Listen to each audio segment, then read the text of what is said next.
Good morning, Seekers, and welcome back to another episode of the Critical Grays podcast. I'm your co-host, Bodhi, and I'm joined today by my co-host, Ethan. Hello. Ethan, do you want to hear some really exciting news? Sure. We're getting paid to do this now. Oh, We also have a lot of people on today's episode, so I'm going to just hit the ball rolling, hit the ground rolling. We're hitting something and something is rolling. We have someone else with us. I'd like to introduce Garrett, aka Admiral Tater. Hello, everybody.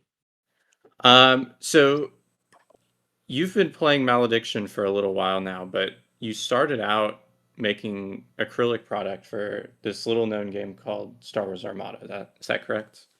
That's true. I thought this was another Star Wars Armada podcast. Are we in the wrong place? Oh yeah. Sorry, we'll call it there. Cut. Thank you. Thank you.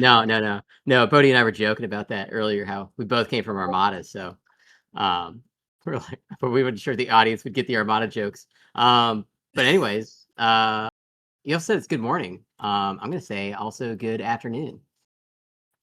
Yeah, it's good morning at the beginning and it's good night at the end. Oh, It's a interesting. reference to how long we take recording this. Noted. Okay, I'm sorry. Continue. Well, no, you continue. Tell us a little bit about how you started making like acrylic stuff. I gotta. Okay. So, years ago at this point, I got into tabletop gaming through Star Wars Armada in like the late 2010s, and back then X-Wing was huge and had tons of accessories, but there was no accessories for Armada, or just very little. So I started making stuff for it, and that escalated quickly, and I created a whole brand. Admiral Tater Ship Shop is what it was called then, and just made tons and tons of acrylic accessories for Armada. And we did that for a long time until the game finally was discontinued. And then for a couple years after that, because it was really hard to kill it. But it's finally started to sunset. There's still a community edition and lots of players that are out there if you're looking for them. But obviously now we've transitioned into a plethora of other games. But mostly, I've been kind of wandering since Armada, looking for a game I was like really excited about. We tried Leviathans, which was a Catalyst Game Lab ship game, and they just couldn't get the product released still. But then I finally played a game with Alan Mercier of Malediction, and I was like, oh my gosh, like this game is good. And then I hooked Nick, who's also on the podcast here, onto it, and we were both like, oh my gosh, this is great. And now here we are, and I have successfully secured a deal with Loot Studios to make their officially licensed accessories for Malediction. And now I'm here sponsoring your podcast.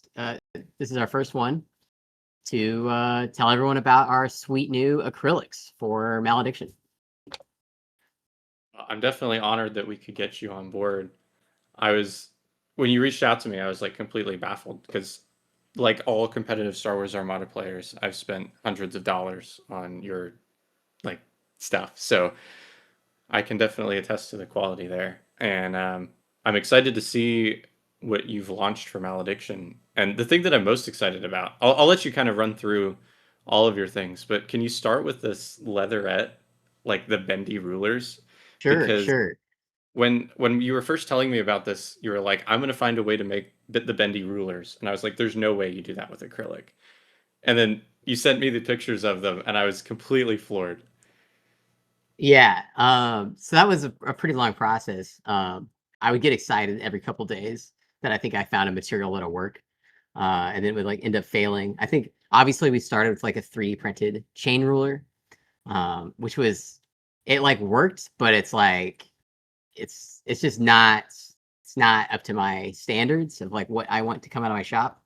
And then we tried super thin, like sign material, kind of like a thicker version of like I think it's called PVC, that comes in the stock core set.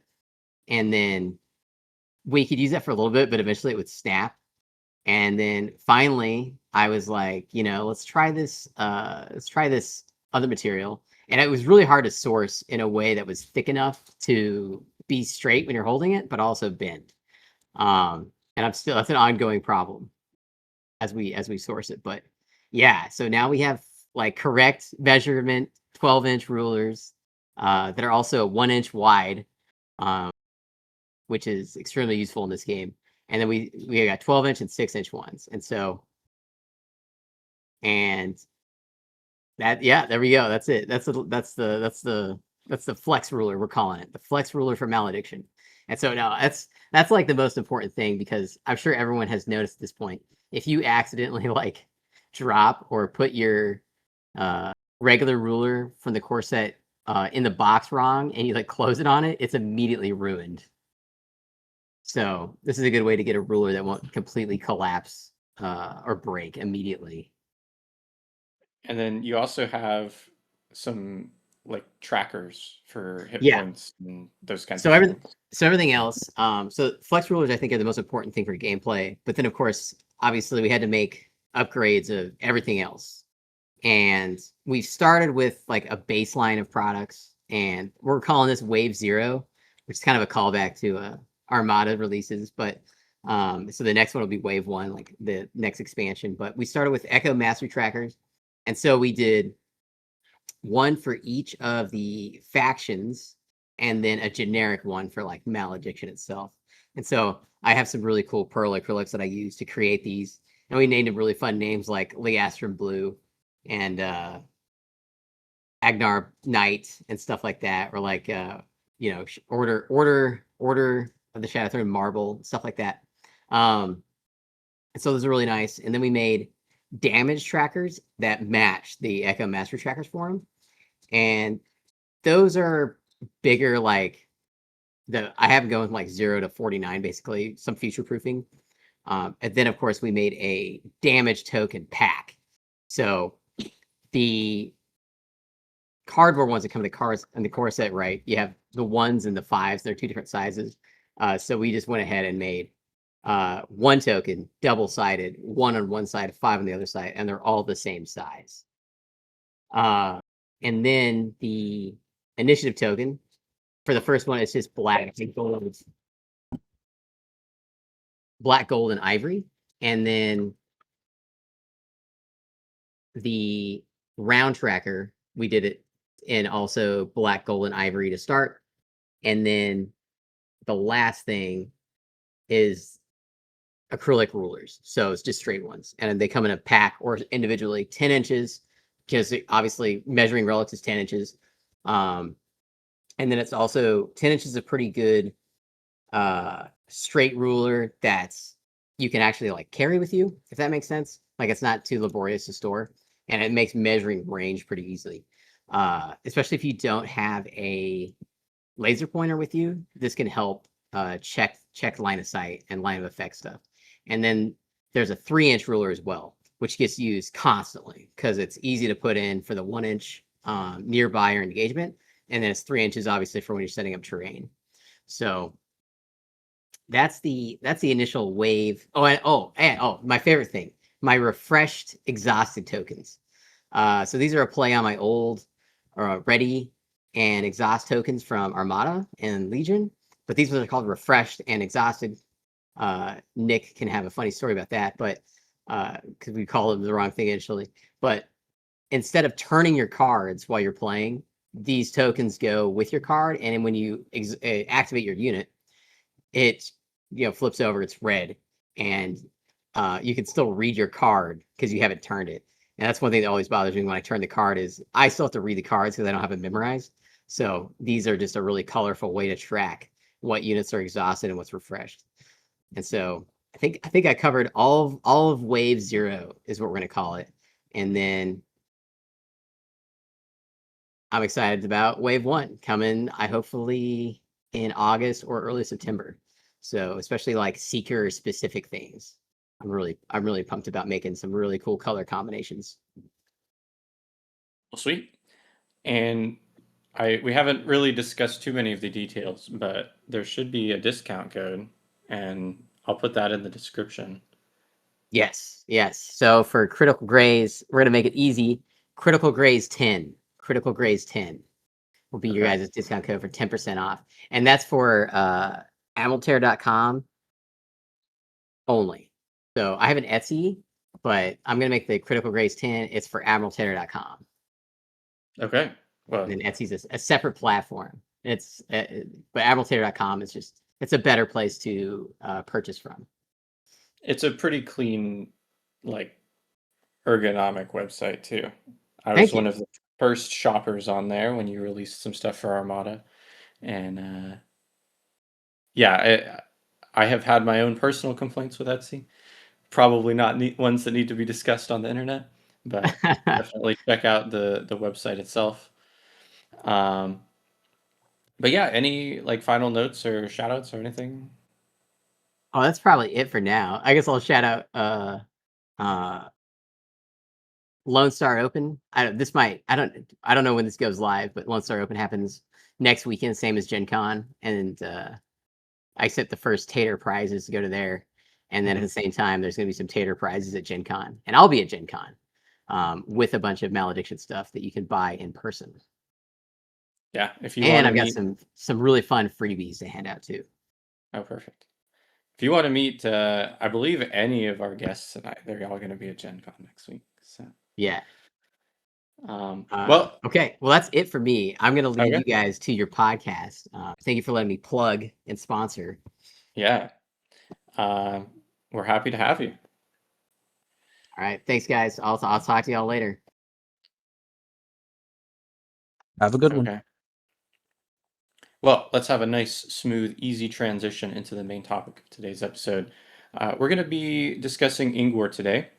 Ingor is my second favorite Seeker, just behind Polynor, which is kind of a crazy story because when I was first getting into the game, I... Oh wait. Oh, Oh wait. I'm back. I forgot to say something. I wanted to say that Savannah, the other or Veronica as you call her. No, just kidding. It's Savannah. oh my lord. Um, she's the one who drew up the Malediction Tater, which if you haven't seen it is hilarious. It's like a Seeker Tater holding Andravon shield. It's hilarious. But anyways, I'm so sorry. Okay, I'm leaving for real now. Goodbye. God, get this guy out of here. I'm going to edit that to just some random point in the middle of the podcast. Like you just popped An back hour and in a and half forgot. in. Yeah. um, There you go. all right. Anyway, so when I was first getting into the Sorry. game, the only boxes that we had with us were basically everything but Primal Blood. And I was looking at the boxes. I was like, Thunderstep seems kind of cool, but this Ingor guy, he looks kind of crummy. Like, why would anyone want to play something that just blows up his own units and gives your opponent mastery? But then I started messing around with all the Seekers in the game and just quickly fell in love with boars and zombies. I don't know. It's a good time. But we have two wonderful guests. We've already stolen Admiral Tater from the Into the Malediction podcast, but we've also stolen Fedie315, aka Nick. Hey everybody, it's happy to be here, talking more malediction. And then we also have Savannah, aka Veronica, aka Samantha. Hi, everyone.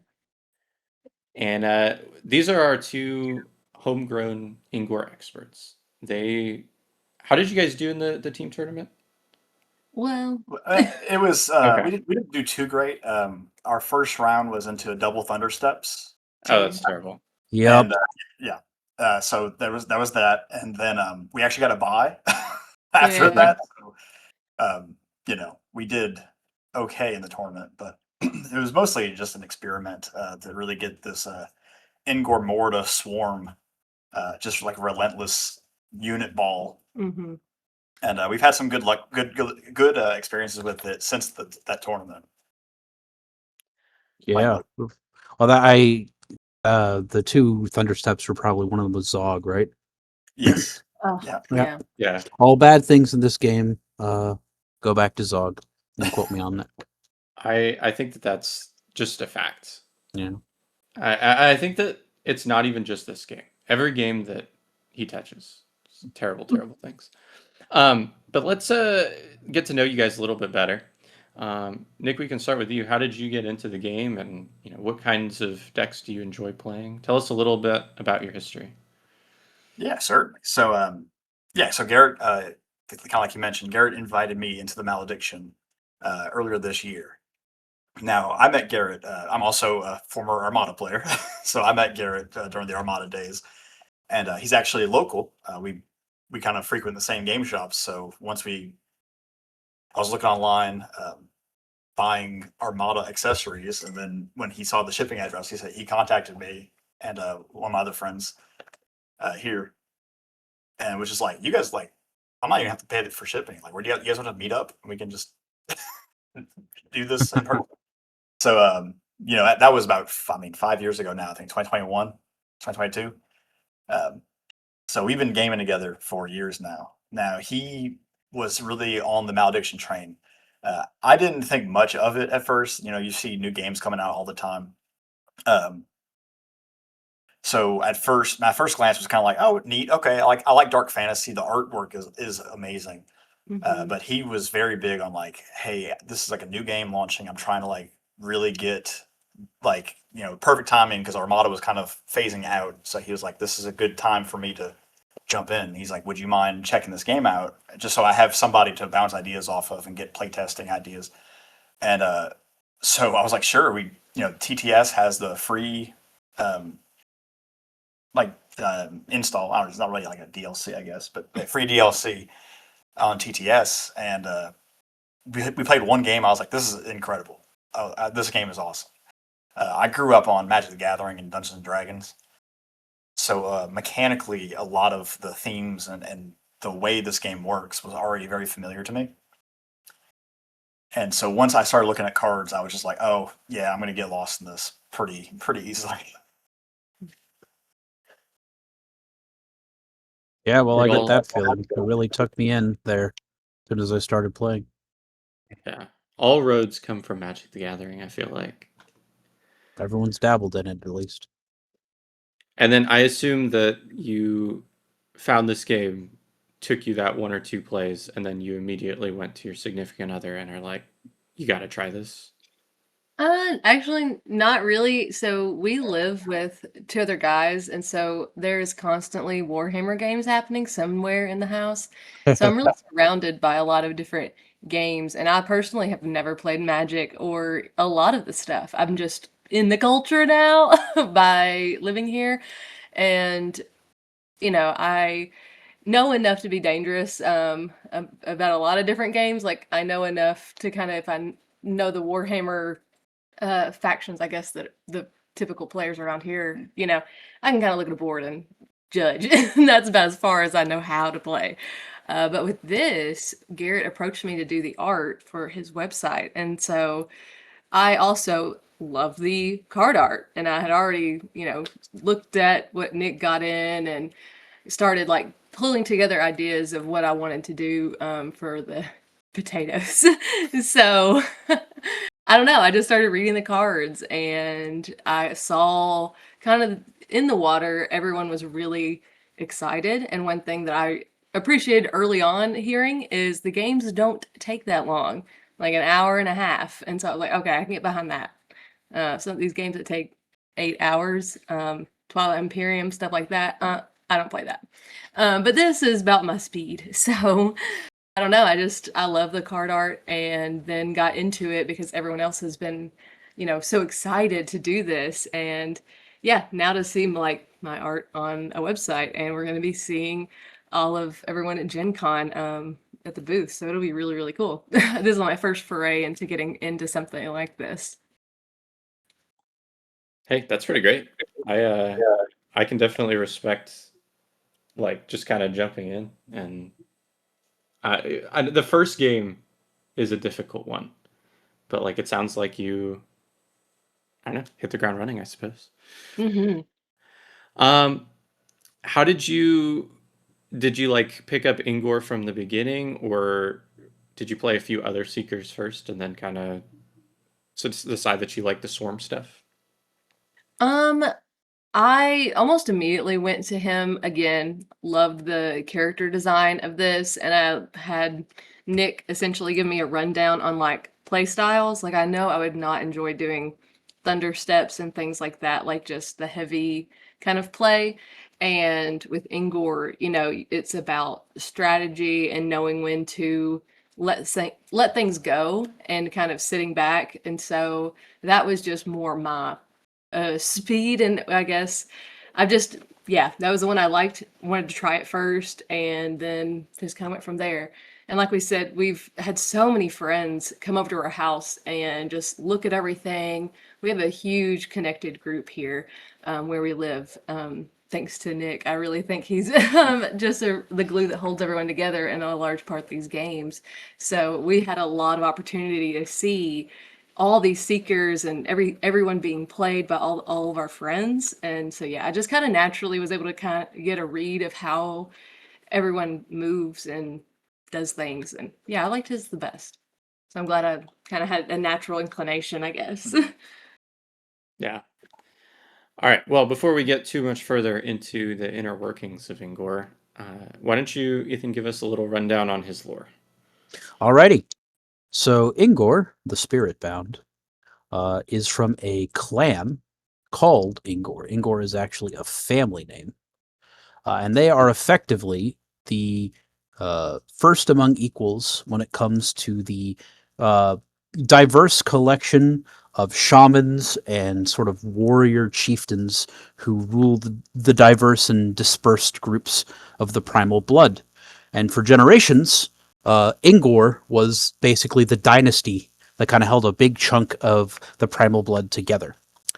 And Ingor, the Spiritbound, he was, of course, he was the prodigal son. He was the first in line. He was there, and his dad was like, okay, you're going to be the new guy. However, Ingor was kind of a nerd. He was kind of like born smaller and frail, at least by, orc standards. He was considered weak. And in a society like the primal blood, where, strength and ability to dominate is valued above all else, there really just wasn't a place for him in the leadership. And his dad just started hating his guts. Tale as old as time. It's great. Can't live up to dad's expectations. However, Ingor did have a natural talent for magic. And being in the higher up position that he was, some enterprising shamans basically pretty quickly scooped him up and started training him in the ways of primal magic, kind of channeling the hatred and rage and sorrow of the great goddess being chained in the center of the earth. So he started picking that up, and that went pretty great. And in an act of what I can only describe as youthful rebellion, he stole his father's legacy to increase his own power. The titular Effigy of Chaos. A little note about the Effigy of Chaos, it's kind of interesting because it's a very old legacy. There's stories about it dating back generations. And what's interesting is the form it takes seems to change. It's like a staff, it's a hammer, it's a club, a lot of beating instruments, but the exact form of them seems to change person to person, user to user.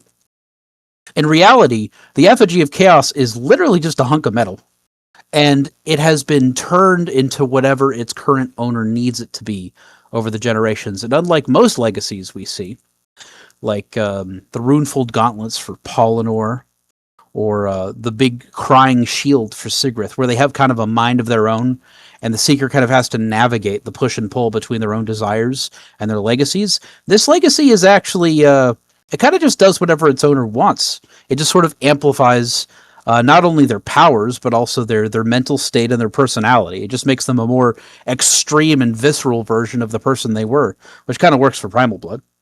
So that's good for Ingor because he's got his hands full when it comes to the whole fighting for dominance over his own mind thing. Because in a bid for power and realizing that he'd never be able to directly face the new guy on the block, Thundersteps, who a lot of the Primal Blood was just kind of doing, listening to out of fear and awe of his power.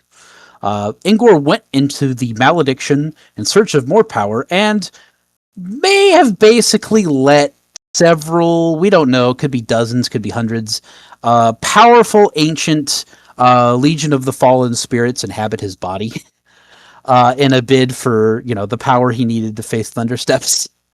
And he did become a lot more powerful, like seriously. And he came out and he challenged Thundersteps and, well, he didn't die. And I'd say that that speaks to his newfound power. He managed to fight Thundersteps, make a good account of himself. It is still Thundersteps, though. So eventually he had to retreat, tail between his legs, back into the malediction. And it's then he discovered that, well, letting a bunch of extremely powerful dead guys from hundreds of years ago inhabit your body has its downsides, and now he's in a basically an internal mental conflict for his body with all of these spirits that he let inhabit him so that he could use their power. He does know, however, that he is actually, he's more powerful than he's ever been. And if he can just get everybody in line, if he can just browbeat all of these spirits into doing exactly what he wants, he will be able to return, reunite the primal blood, defeat Thundersteps, and take his seat on the throne that he believes he has a birthright to. We'll see how that works out for him. Seems like a pretty upstanding citizen. He's interesting because he's got a lot of going for him, his title, his birth, but he's also weak, and in a culture like the Primal Blood, that's not great. So he's kind of got that mix of privileges and setbacks that he's got to navigate. It's pretty interesting. Nick or Savannah, do either of you guys have any points on his story? Well, this was my first time hearing it, so Nick, you go. So yeah, I could talk about Ingor all day. So as we kind of mentioned a little bit earlier, I am one of the hosts on the Into the Malediction lore podcast. So we actually do have an episode where we talk all about Primal Blood and all the Seekers. Ingor's story is really cool. He's one of my favorite Seekers in the lore, just because you have so many of these Seekers that I think are genuine powerhouses, and Ingor is really just framed as an underdog. Yeah. And so he gets a really good. He's got a really good direction for his story. Yeah, no, I'd say that he has a ton of potential as far as where you could take him. He kind of reminds me of a lot of great underdogs from all the other Seekers are kind of these forces of nature, and he is too, but he kind of had to work for it in a way that a lot of them didn't, Mm-hmm. Yeah, because you look at Sigrith and Thundersteps, they're just, I mean, even Polynor, everybody's just spoken about with awe. Mm-hmm. Also, not that you could probably tell it by the way he looks, but the way his story is framed, I get the impression this is not a very old guy. This might be a guy in the prime of his youth, actually. But having a bunch of dead people tied to you doesn't help with your whole age image. But he might be the youngest. He might be actually the youngest Seeker, all told. I wouldn't be surprised because being an how did we say it? Oerican, Mm-hmm. that the Orcish race. We do kind of know that they kind of are a younger, short-lived race, similar to humans. We have the Erisir and the Volkir, and they live decades. Erisir live hundreds of years, and so Ingor being the youngest, probably that might be true. I mean, maybe Sigrith could be younger. We don't really know. Right, but if he doesn't have a ton of life to live, that would also explain his obsession with death and power. Maybe he wants to basically lich out. He doesn't want to do that whole dying thing. That would cramp his style. So did he have the 6 arms before the spirit possession, or was that a result of? We don't know. I think that really might just be. We do see, I think, some other orc kinds that have multiple arms and stuff. It seems to be more of a primal blood thing. Yeah. Okay. So we do know that the Oerican can, as they battle, they eat what they kill, and they gain some adaptability and traits from what they kill. And so if you want to be stronger, you can eat beasts that are stronger. and actually gain some of that like strength yourself. So we do know that there's some like extreme adaptability with that race. It could be the legacy too that just makes him more prone to mutation. Right. It's something that's kind of inherent to his kind, but because he has that legacy where its whole thing is it's just making whatever's there, it's amplifying it, might be adding to that. That the lore does also state that like his regeneration, his inherent, kind of racial ability is probably what's keeping him alive, because the spirits are basically trying to hollow him out from the inside. It's not a great time. He is not having a good one. Well, as always, it's already been mentioned, but if you enjoy the lore stuff, check out the Into the Malediction podcast. They do a great job. But let's talk about some mechanical stuff. So, Ingor the Spiritbound is a 10 cost unit seeker Orican abomination. He's the only seeker currently in the game with 2 subtypes, which is kind of interesting. He has an accuracy of 3, a power of 5 on a hit, and 3 on a graze, a range of 6, a speed of 6, a defense of 12, a health of 16. And he's got Essence Binder 3, so whenever an enemy is defeated during this unit's activation, you gain 3 Echo. Death's Whisper, so whenever a unit within 6 inches is defeated, look at the top card of your deck, and you may place it on the bottom of your deck. And then Regeneration 2, so whenever you activate this unit, it recovers 2 health. Is there anything like critical about this Seeker card that you guys feel is important? I think. Sorry, go ahead. Oh no! So Ingor as a seeker, he doesn't really impress me. Essence Binder is great to get that to get your echo rolling, especially with Primal Blood does have like the primal totems, but outside of the order with the Valkyra's Priest, echo generation is not as quick. And so especially, and I know we'll get to it, but like Ingor wants to be able to play a lot of spells, so you really want to have that echo. So being able to play around that Essence Binder 3, but outside of that, I only use him in half the games. It really just depends on the setup and if he'll be useful. But yeah, but I really like small cards, big, lots of action. right, So right. So He's almost. Sorry, go ahead. Oh no, I was just gonna say, yeah, spending 10 on Ingor, 6-inch range doesn't really cut it. Yeah. 3 accuracy doing 5-3. It's just kind of, I mean, he's weaker than I think any other seeker. Yeah, pound for pound, like he can put out decent damage, but he's just kind of mediocre. He's kind of, I'd say more than any other seeker, he's the seeker where you don't really need to put him on the board half the time. And when you do, he's not often something you place on the board early, especially with his focus on smaller units of larger quantities. 10 is a lot to ask for in his early game and even mid game. He's kind of, I'd almost say he's a prestige unit. Like your game's going well, or at least okay, to the point where you've built up enough points, enough stuff has died to give you the extra, bone grinds for points, an echo, then you can bring him in. And he kind of serves most often for me as kind of a mediocre stats stick. It's like, well, I need somebody who can do 5 damage swing. And he can do that. And if you give him a relic, that can mitigate his deficiencies. Honestly, I do think his range is kind of the rough thing. If he was even just 8 range, I think he'd be a lot scarier. And weirdly enough, although Essence Binder 3 is like pretty killer by itself as an ability, he often comes out late enough that it's not always the killer ability that you might think it's going to be. Although I will say, if you can secure even 1 kill with him, you're probably going to be in an okay position to be able to cast spells using his legacy when your units die that round. Yeah, definitely. And his legacy can kind of work with Essence Binder. You can kind of get some chains going where if, you have spells like Corpse Explosion, Gift of Flesh that allow you to kill your own units.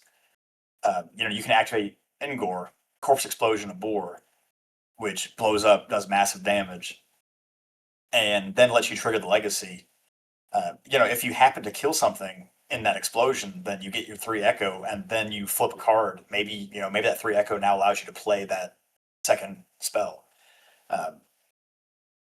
So there's it's maybe better on Ingor than on some other Seekers just because of legacy, but like it's so hard to play around making Essence Biter work when you need it to.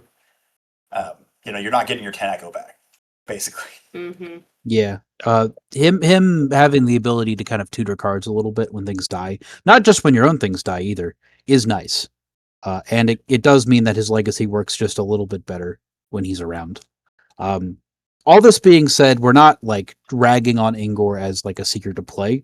We're just saying that the component of him that is on the board fighting is probably the weakest, or tied at least for weakest in the game, because that's not really how he's built playstyle wise. Yep, I agree. Do you guys ever get value out of the Death Whisper ability to look at the top card and put it on the bottom? Yeah. I will say that it's very good. Like if the main thing is if it's a unit and you actually have enough echo and you're like, I really want to spell. Yeah, that's fair. Because it's like if you see that like you've got a Catablast at the top of your hand, top of your deck, big any big gold chunky spell like that or an unmake or something, and you don't have the echo either way, it's like, okay, well, it's going to the bottom of your deck. You're never seeing it again in a regular game. So that's kind of whatever. It's more like if you top deck like a Dead at Arms or something, and you're like, I really want a spell. You can put tutoring spells into his deck. You can do some stuff that'll basically chain into things where you'll have even more control over what your top cards are.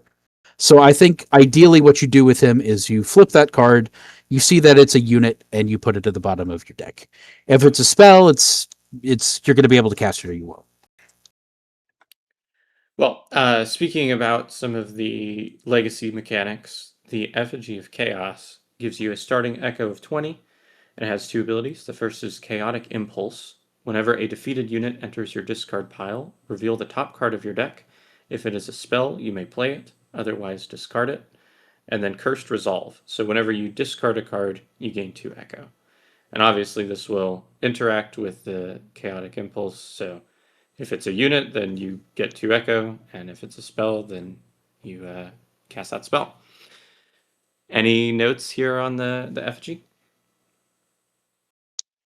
It's awesome. I really love it. It's why you play Ingor, right? Yes.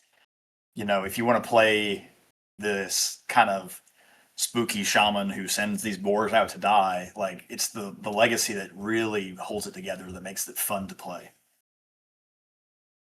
I would agree with that. It's kind of his make or break thing. It's you are, Ingor's not a nice guy, and he doesn't seem to value his subordinates very much. His whole game plan is about grinding them up, using them up, tossing them away.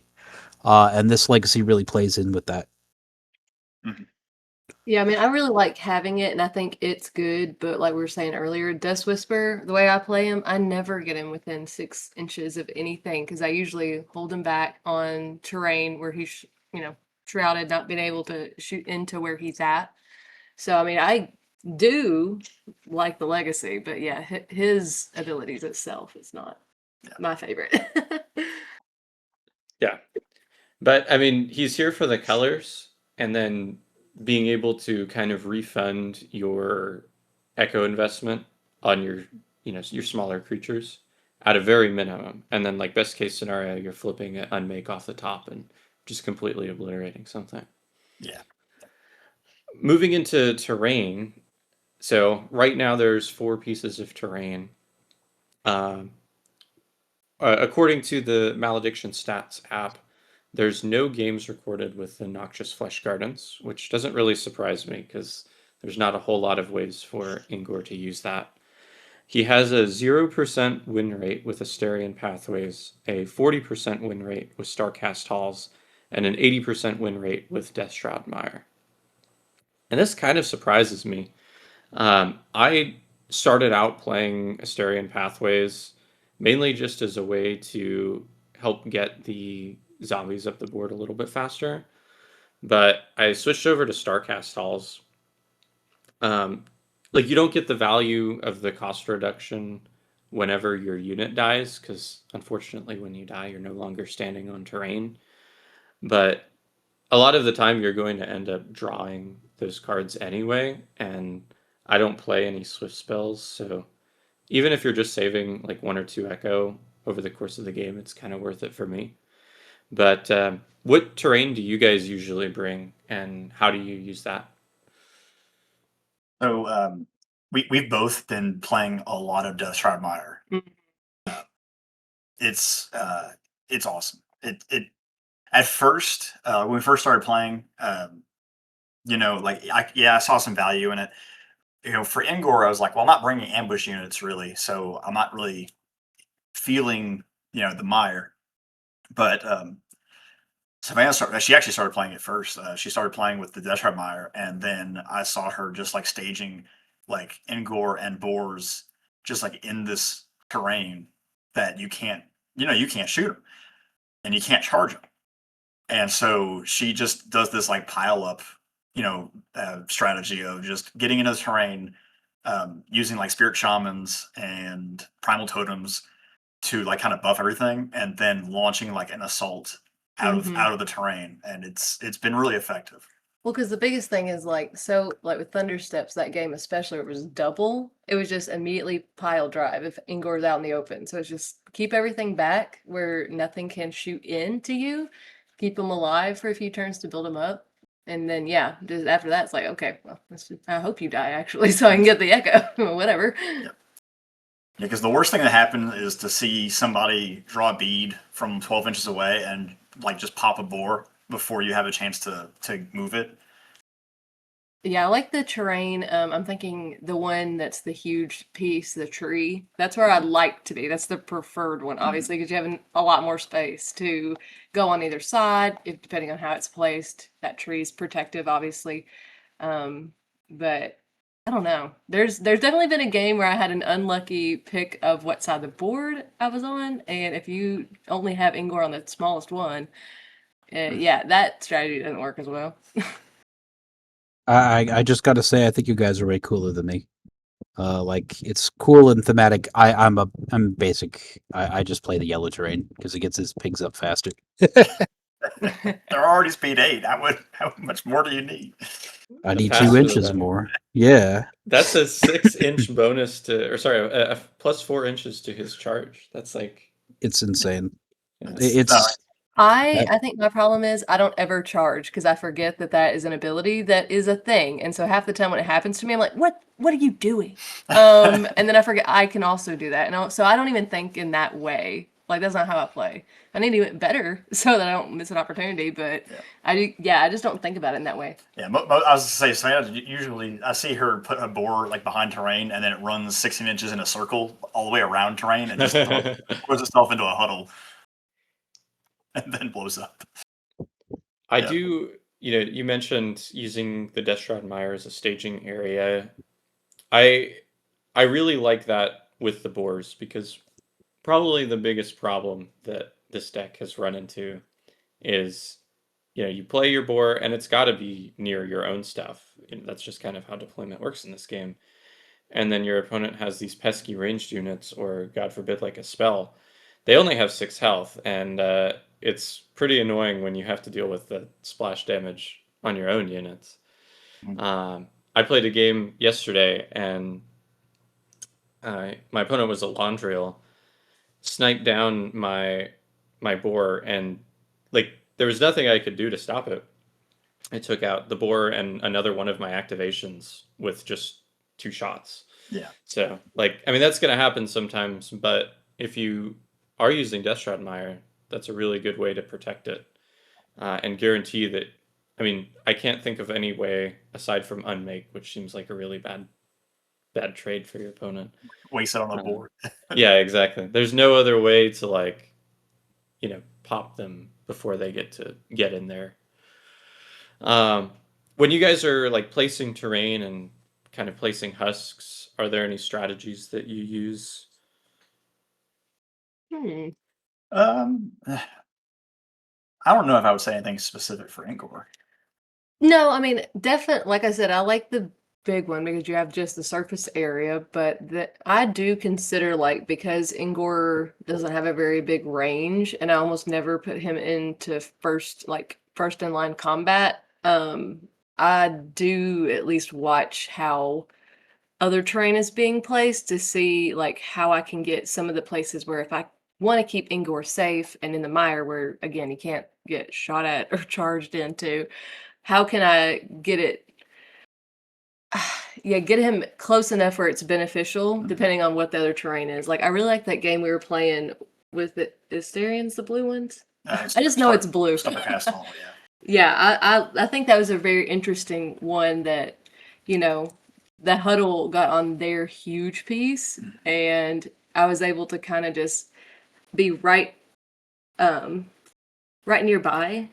Yeah, with Yes, just that I know little what you're talking ledge, about. I know you what know, you're the talking one about, with the little ledge on it, and you could just kind of like, okay, I'm gonna put a totem here so everything can just start safe and then go where I need it, and Yeah. it's all nearby, and so I don't know. I kind of make up for getting some bad plays by like, you know, being very equitable around the board with the terrain and placing it so where I can, depending on wherever I am, I can get into somewhere. I mean, that's my Yeah. biggest, Yeah, it's concern, I guess. I'd say that I generally go for a very perpendicular husk setup. Like I want it as just basic, able to approach it from anywhere as I'd like. And I think that Ingor does have enough really speedy stuff that it's fine. Like Yeah. he can get plopped down anywhere and do what he needs to do. One thing that I really enjoy doing that this Seeker is kind of one of the few that is able to, I guess, so like when I play Polynor, I place my husks farther back, like closer to the deployment zones. So that way, first turn of the game, I'm picking up 1, 2, ideally more, but I'm at least getting 1 or 2, and there's not really much that my opponent can do to, get a Terric Beast in there or whatever.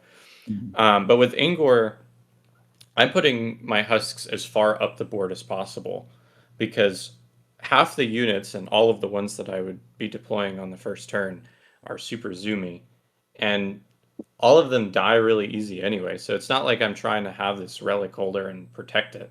I don't really care if I pick any up on the first turn. I just want to like have them near where I know the fight is going to be. And so I'll try and like purposely avoid putting husks on my side of the board or, because then usually my opponent will want to pick a deployment zone, and get closer to the husks. And then I'll Yeah. just run up and be near them for the second turn. Yeah, you can almost kind of force the choice. Yeah, exactly. Mhm. And not a lot of Seekers can do that because basically all of the more defensive ones want to have at least one husk kind of on their side of the board. And then a lot of the mid-range ones get a lot of value from holding a relic on one of their units. But Ingor doesn't really care. Like, your units are definitely stronger with a relic, but Yeah, you, honestly, same. I'm sitting here listening and I'm like, I don't put them as close. I know our first few games we definitely did that strategy because it does feel good to get one, but I've had first hands, or like first turns where I really didn't have a lot of units that could even pick anything up. So I use that as definitely forcing maybe a side. And if that other opponent has put, one nearby, well, when I get that side, that's just a benefit to me. yeah. Yeah. That is one thing about Ingor is like 50% of the deck is clumsy. So Yeah. Mhm. uh, all right, well, let's move on and talk about some general strategy stuff. So we're going to talk what the Seeker wants to do. Does he want to play defensive and sit in the corner? No, he does not. Yeah. He wants to get in there. Um, real fast, our stats gremlin has included that Ingor has a 55.5% win rate in all of the tournament data that's been collected so far. And he has an abysmal 22.2% win rate in top rated tournaments, which is classified as something that has highly competitive players and list submission is mandatory. Yeah. Ingor has the highest average mastery on a loss. So his average mastery on a win is 45.6, and his average mastery for a loss is 20.7. I don't know what people are out there doing. Hopefully, this podcast will help our Ingor family do a little bit better. 22% is crazy because this guy's really good. I'm a little surprised. Judging by like the way like the community talks in the Discord, at least a few months ago, it felt like Ingor was not getting any love.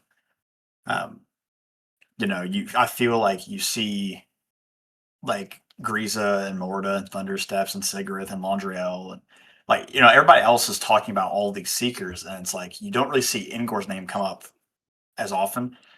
So I was kind of like, who's out there playing Ingor? Like I've never seen one in the wild. It's always been like us playing Ingor. I wonder if that is just a testament to the fact that the Seeker card itself is kind of underwhelming. And like he's really not the coolest guy aesthetically. Like he's got all those arms, but he's not particularly handsome and he doesn't have like, a big mace or whatever. Yeah. So like I could definitely see and I kind of got that vibe myself. He's not super popular. But tell me a little bit about you guys' general strategy. What do your early turns look like? What are your tips for kind of playing the first few turns of the game? We kind of mentioned it some. I typically, if the game, usually not turn one, but if I get Ingor out, I usually hold him back and hide him in the mire and just do what I can to, if he can come in there and do something, I'll let him step out. But I have just had the experience that every time I do that, he gets shot down very easily because like I do play a lot of boars and I don't usually get out Disgrace Kinship all that much or Flesh Ripper sometimes. Those big protective ones. I really do I play into the like we've got to move through this deck because I know what's in my deck and I don't care about these boards at all. They can't hold anything. So I don't know. That's my general strategy is just throw things at the board. And I also do not play with any swift spells. I do play with one that has quicken, but yeah, the swarm, ravenous swarm. Yeah, there's definitely like you have to kind of balance your impulse to like just full send everything as fast as possible. Because if you throw your boar out there, yeah, the boar's only worth like 2 points, but you throw it out there and you allow your opponent to kind of dictate when they kill it, like it's not going to explode as effectively. And then once you lose a couple of units, then now you're looking at, you're at an activation disadvantage. You want to be able to keep the pressure on. Our last game we played a couple weeks ago was it was insane. Savannah really popped off. We were playing a 2v2, and we were playing against a Sigrith and Leanna. And she threw two boars. She had 2 boars on turn 1, and she threw them at like the Sigrith block. Right, it was like 4 units that were all just around Sigrith, keeping her safe. Savannah threw 2 boars at him, and like he made the mistake of getting like, and I don't know who's a newer player, but he got damage early. Like early on, he was like, oh, even when I killed these things, I get damage and I can regen. So that's what I'm worried about. But him taking the turns to regen instead of like continue to move his army forward and it more into my zone, he stood there in that huddle. And that's kind of what I mentioned earlier. In that game, I was able to get Ingor a little more mid-board in a little smaller mire section. But then I was just able to continue. He was never engaged. So, of course, every deployment after that, I was like 6 inches or less from this horde of everything that's like, I don't care how much they regen. I'm getting too many things out too quickly. And then able, and it was enough for my kinship to stop what he was doing, not move towards this huddle and actually go over to help Nick with Leanna and be like, okay, well, he's big and in the way now. So they can't move or, they have this to deal with because he's already distracted by getting a lick of damage over here. Yeah. So it was like, early pressure. And again, 2v2s are a little different kind of situation, but it was like early pressure that basically forced her opponent to kind of like take it slow, which allowed her to just come over to my side of the board and we 2v1 the Leanna player. And it was It was brutal. Yeah, it was also not good. Two new players, kind of, but Yeah. does show those like one decision early game as you're learning, and just one maybe decision, even if you've played a ton of games, can be the kind of cinch pin. One Yeah. thing that oh, go ahead. No, I was just saying I mostly agree with all that. I can't really find any faults in your logic. He wants to be aggressive early game, but you got to make your stuff count. And if you just throw everything in willy nilly, then you're gonna have to be like, oh well, you did some damage, but you could have done way more. So you got to kind of keep a lid on it. One thing that I want to add is that generally your first couple of turns, you're going to be flooding the board with activations. At least in my deck, I've got 7 spells, I've got 2 Flesh Rippers, and then everything else is units that cost like 4 or less. And only 3 of them cost 4. The rest is all 3 costs and 2 costs. So, Yeah. like you're paying a very low amount of echo for action points, and the damage they dish out, like 1 damage on a graze is pretty terrible. But you've got that like 6 or 7 times, and most of your units are going to be activating after your opponent has fully tapped out. And so the few important things that like the 2 situations that I will try and set up every single game are I will have all of my opponent's units engaged, and then I will have at least one of my units that is not engaged kind of sitting in the back, and that's going to be what I use to reinforce off of. And so I lock my opponent's deployments into their deployment zone, make them spend their action points to catch up, whereas all of the things that they've already deployed are going to be tied down. They can shift out or whatever, but I've got so many activations that I can run around and go and tie them up if I need to. Whereas I will never have, worst case scenario, if everything's tied up, my final activation is going to be shifting out so that I have something to deploy off of. Because our units are fast, but it's still so much more strategically advantageous to be able to deploy right next to the battle. And that's, when I do end up bringing like the bigger units like Ingor and Flesh Rippers and stuff down, having that positioning advantage is key. Because like Ingor is so much more efficient when you can drop him, just at 6 inches of a target and then just like shoot twice. You don't have to spend your AP to move. And then the other thing that is kind of nice to set up is this deck doesn't really bid very well. That's kind of the downside of having a bunch of 2 and 3 cost units. But if you can engineer a situation where you have initiative or are able to bid for initiative or whatever, and then you deploy, so you have units that are unengaged and deploy units into engagement to stop them from deploying, that can be a really useful way to shore up sort of that early game combat. So generally what my first turn will look like is I'm not actually moving up to engage. I'll move up and contest the husk from the other side, and then I'll try and drop a unit into engagement. And I'll only really do that if I have like a higher cost card in my hand that I'm happy to bid. But yeah, it can be an effective way to limit your opponent's choices while you have like all of the choices. When we played the double thunder steps, they kind of well, it was my first time realizing like the double totem on the deployment zone. Yep. Have you ever done with your deck? Have you been able to do a double totem where they're beside each other and you have that Yeah, constant? I took the totems out just because I wanted things that could actually deal damage and move. But when I was playing them at first, my first ever game actually, I had all 3 totems sitting there just farming off of each other. Wow. It was kind of hilarious.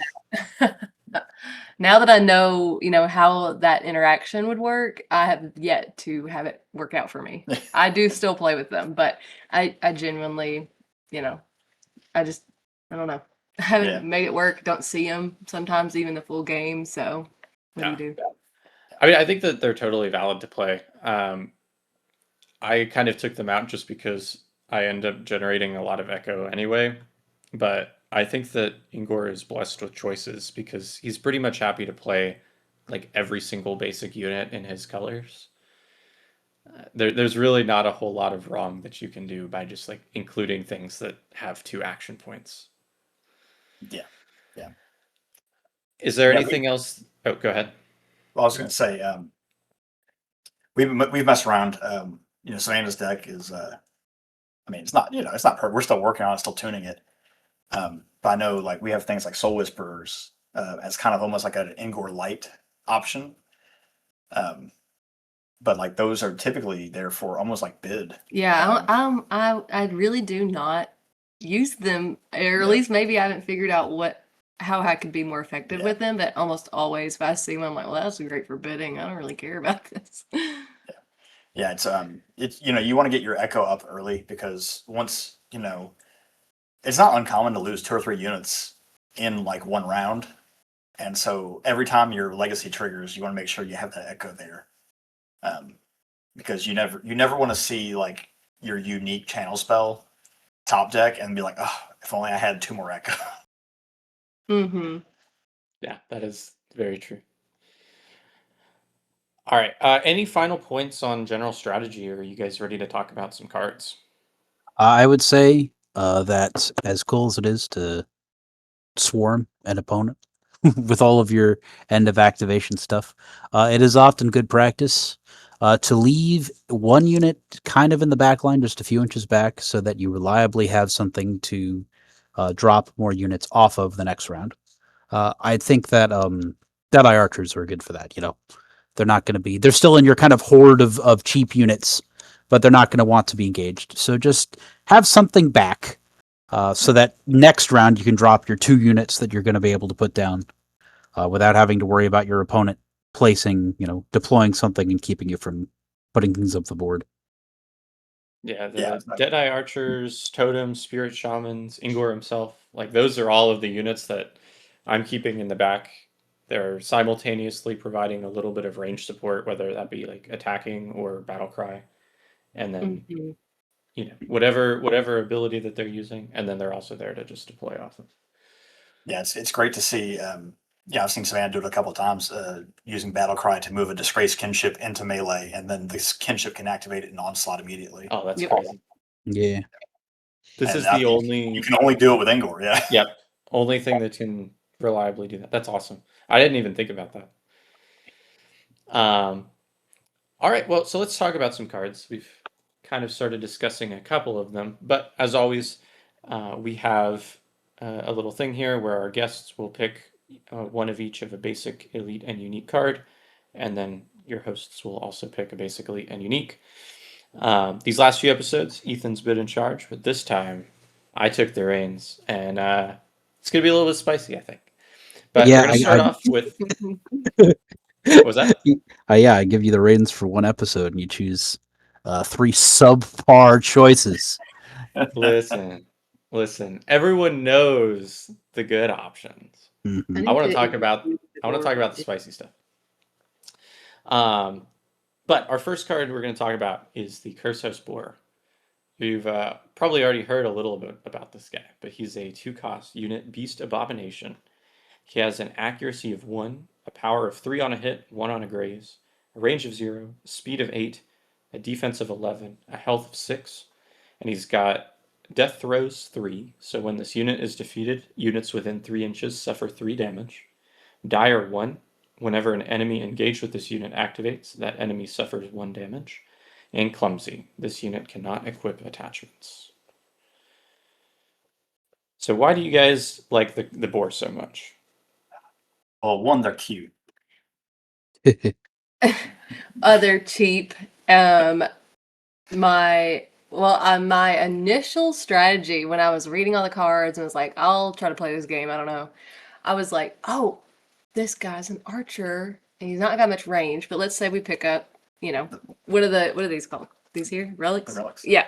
Let's say we pick up a relic that makes him a little bit further. So what do you do if? Talking about the boar. Yeah, if you put the boar, I was like trying to shoot the boar, and then Nick was like, "You're not allowed to work it like Oh, that." that's right. I remember. And I was like, "Okay, well, they're still pretty fast, and they get where I need to go." And like Nick said, sometimes if I have two out, especially, or I will use one in the front and just run the other one, around. So I don't know. I always pick them up. I like that they give the enemy damage because, like I said, in that one story, just playing that one player, it was enough of a distraction that I was able to just waterfall over him after that. So I don't know. They're small but mighty. Small. That's good. Yeah, I mean anything that can do something on death just synergizes with Ingor. Everything else he wants to do, and yeah, speed 8. They do, even if you don't get to an attack with it, you can do at minimum if your opponent activates 1 damage, they kill the boar, 3 more damage. Like you still did 4 damage with the boar, and then you got to trigger the legacy. And I guess if you keep one back, or like depending on what you're trying to do, you could even stage with them, like just because they can run so fast. So let's say you're holding back Ingor or whatever, you can just get them to where you would want those other things to be if they're not engaged. I Yeah, will so- say though, You go first. always be careful because they are weak enough. They only got 6 health, so your opponent with a couple of burns could take them off the board. So be aware. You don't want to take damage from your own explosion if you're not planning on it. Yeah. Right. Yeah, in that same game that we talked about, she had both boars and she charged one in. He responded. Well, and he was using Bright Hole Custodian, and so the boar charged, got a graze. The Bright Hole Custodian responded and hit it. I forget where the other damage came from, but he ended up killing it on the hit and it exploded. And then the second boar immediately charged in. And so having that kind of like where they don't blow up on each other, being able to do that double whammy, especially if you have, bring your own corpse explosion, charge a boar in, corpse explode it after it gets its attack, and then charge a second boar in. And Yeah. your opponents, if you have 2 or 3 units that are within range of that, you're looking at like 12 damage. Absolutely. I think the double explosion, like death throws plus corpse explosion, is like something that Ingor likes a lot. Yeah, that's like the classic play. The other thing that I like about these guys, I mean, we've talked about how fast they are, but this is kind of Taric Beast's copies 4 through 6. On the first turn of the game, it's going to be fast enough to get, to one of your opponent's husks and just sit on the other side, stop them from claiming it, and then, it's there as a nice, easy first activation the next round to go in and get some damage in. Well, what you- Moving. Oh, go ahead. I was gonna say, what about you guys? Basic. Yeah, so just about every basic in the deck is one that I feel like I could include for this section. Some standouts that we've already discussed on the podcast before, like Stitch Corpse, Taric Beast. Everyone knows those are good. Spirit Shaman is probably one of the best units in the game just because of how good Battlecry is. But I've had enough with the Paxos Gorehorn slander that it was my pick today. So Paxos Gorehorn is a 3-cost unit shifter. It's got an accuracy of 3, a power of 4 on a hit and 2 on a graze, a range of dash. I don't know if that's just the online copy or if all of them say that.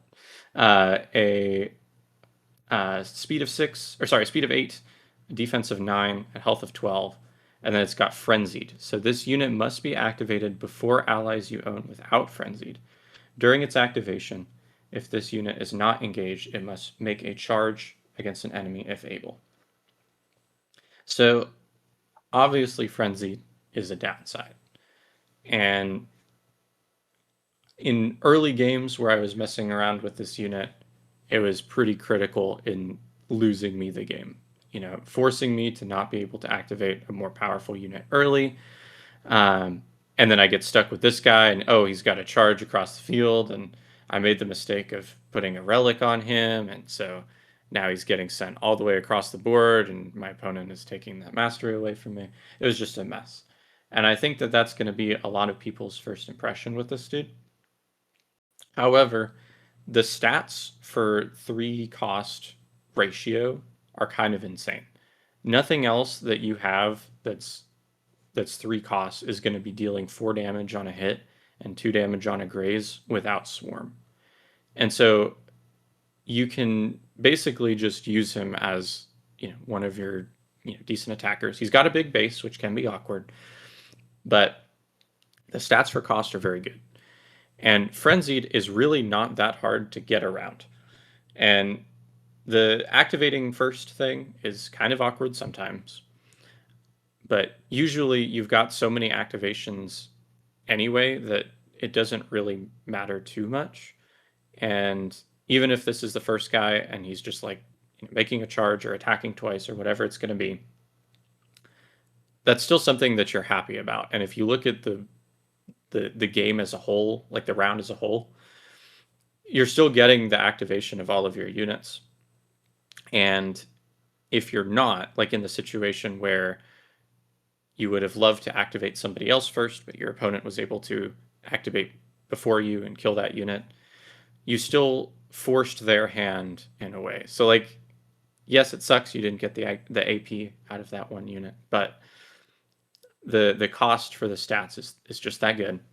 And then the other downside is that during its activation, you have to charge if able.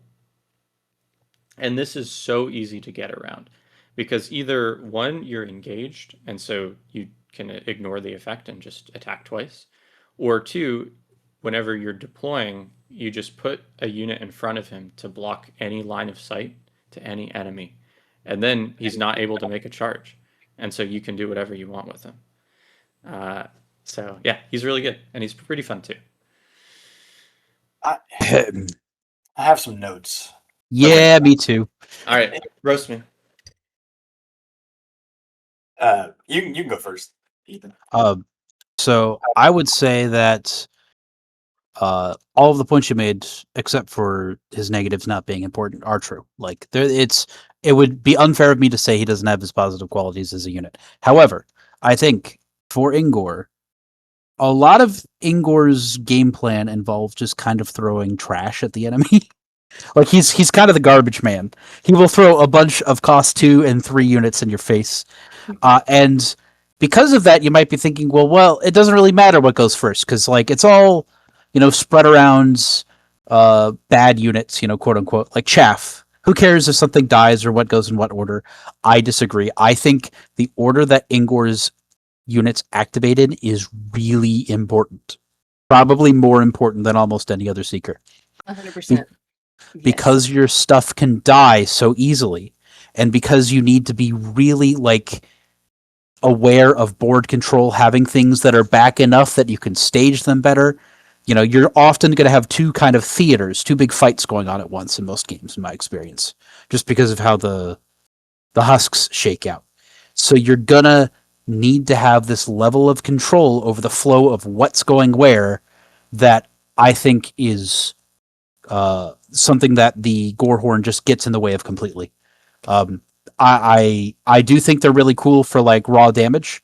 I used to have them in my deck. I have Cabra Maulers where they used to be, and they are not as cool and they don't do as much damage as reliably, but I am willing to switch out that raw damage for control.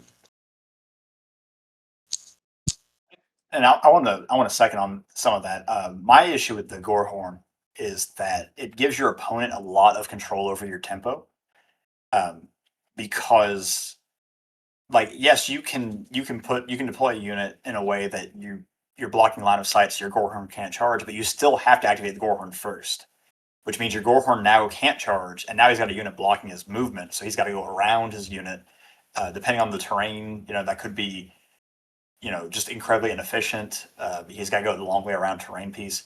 But also, like, if he's out, then I can throw like a Dead at Arms, all the way over here, and it's the only unit I can make sure your Gorehorn can see the unit. It's the only unit it can see.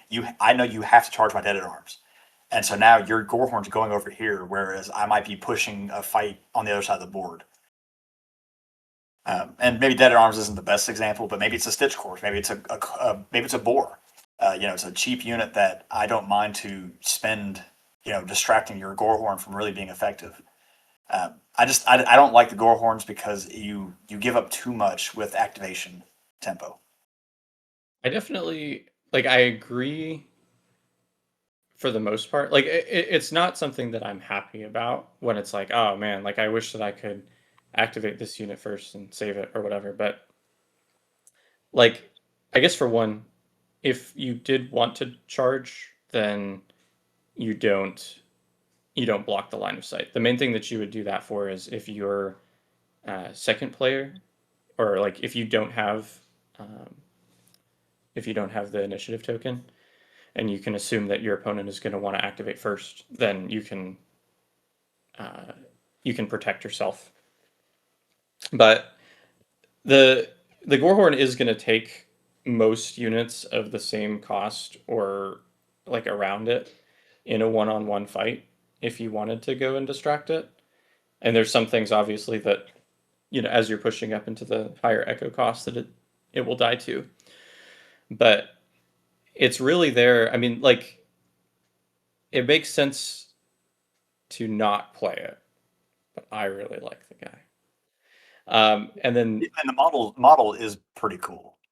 Yeah, it's a beautiful model. So Yeah, I mean, I'm just reading this and I've never played it. But just reading it off the top of my head, I almost kind of would want to just play around with it because I really do get into decision paralysis because this is the first game of this type that I've ever done where it's just a war game, honestly. You're moving things around. This is my first time. So this would become almost like my first decisions made for me. Great. Maybe that's just I don't want to think about it, but I also like that it's 3 because that means it's one of those that your shaman can take control over, right? Yep. And my issue is one of the units that I like playing, almost always I'm like, okay, they can't play with it. The shaman's not going to interact with it. Damn it. So maybe this one would be more, I don't know. I would kind of want to play a few games with it just to see what I can come up with. Yeah, because I really do like that it is another speed 8. Can't beat that. Yeah. And it reminds you on the card that you can charge. Yes, that would be very helpful. pretty rude about it. It tells you that you have to charge, but and then like you really don't want too many of these out at once. So like this is one of those cards that you're okay with bidding, even if it's just to take another card out of your opponent's hand. But I don't know. I think that like really it's just a pure thing of math, and I like math a lot in games, and the math on this guy is really good. Yes, he's very limiting, but and that's totally valid to not play him because of that. But I just like the numbers. Yeah. But let's move on and talk about some elite cards. So first up, you guys' pick was the Flesh Ripper. So this is a 6-cost unit, Fallen Stitched, has an accuracy of 3, power of 5 on a hit, 2 on a graze, range of 0, speed of 5, defense of 12, health of 18.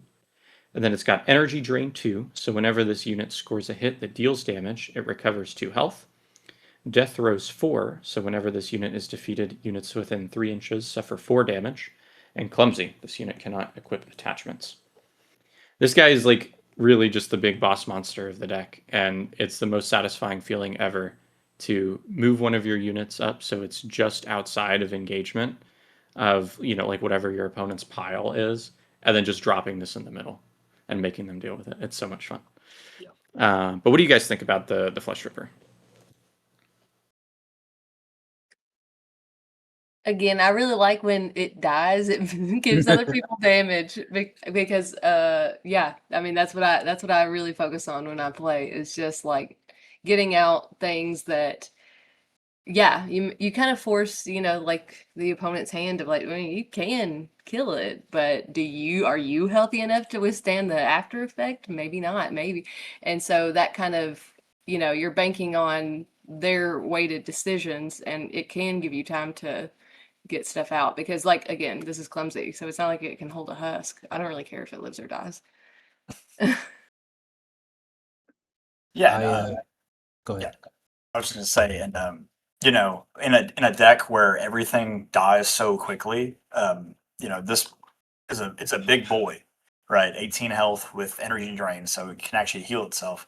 Um, you know, everything else in the deck is pretty squishy and pretty sacrificial, and so having like kind of an anchor piece that is going to stay in the fight.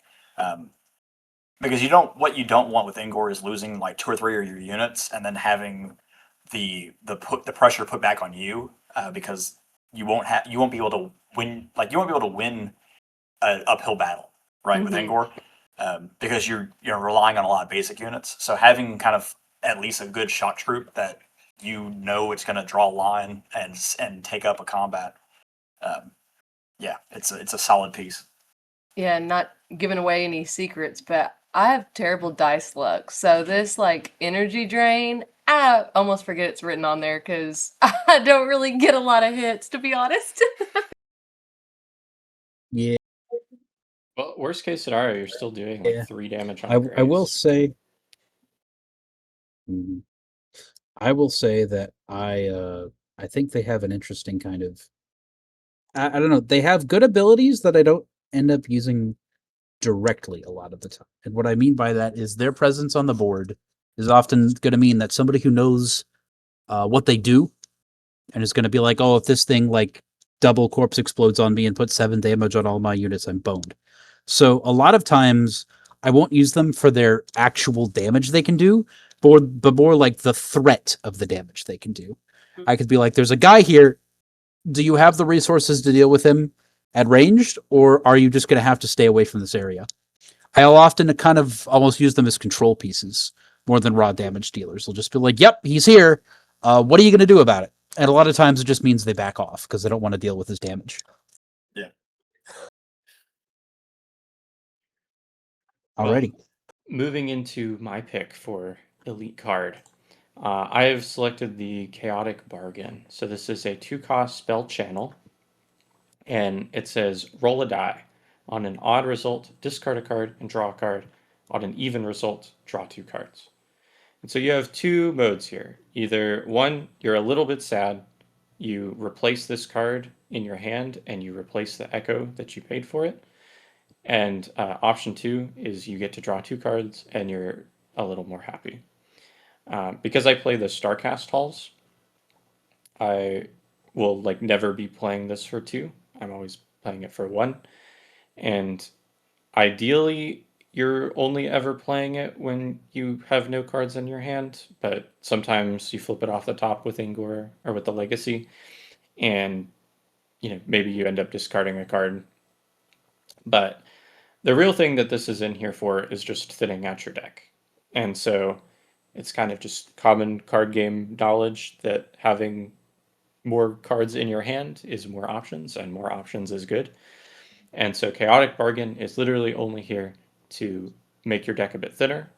Like I said, at the very worst, for me, I'm spending 1 Echo and it's replacing this in its hand. So like I'd be discarding nothing and drawing a card, which means effectively I'm playing with a 28 card deck.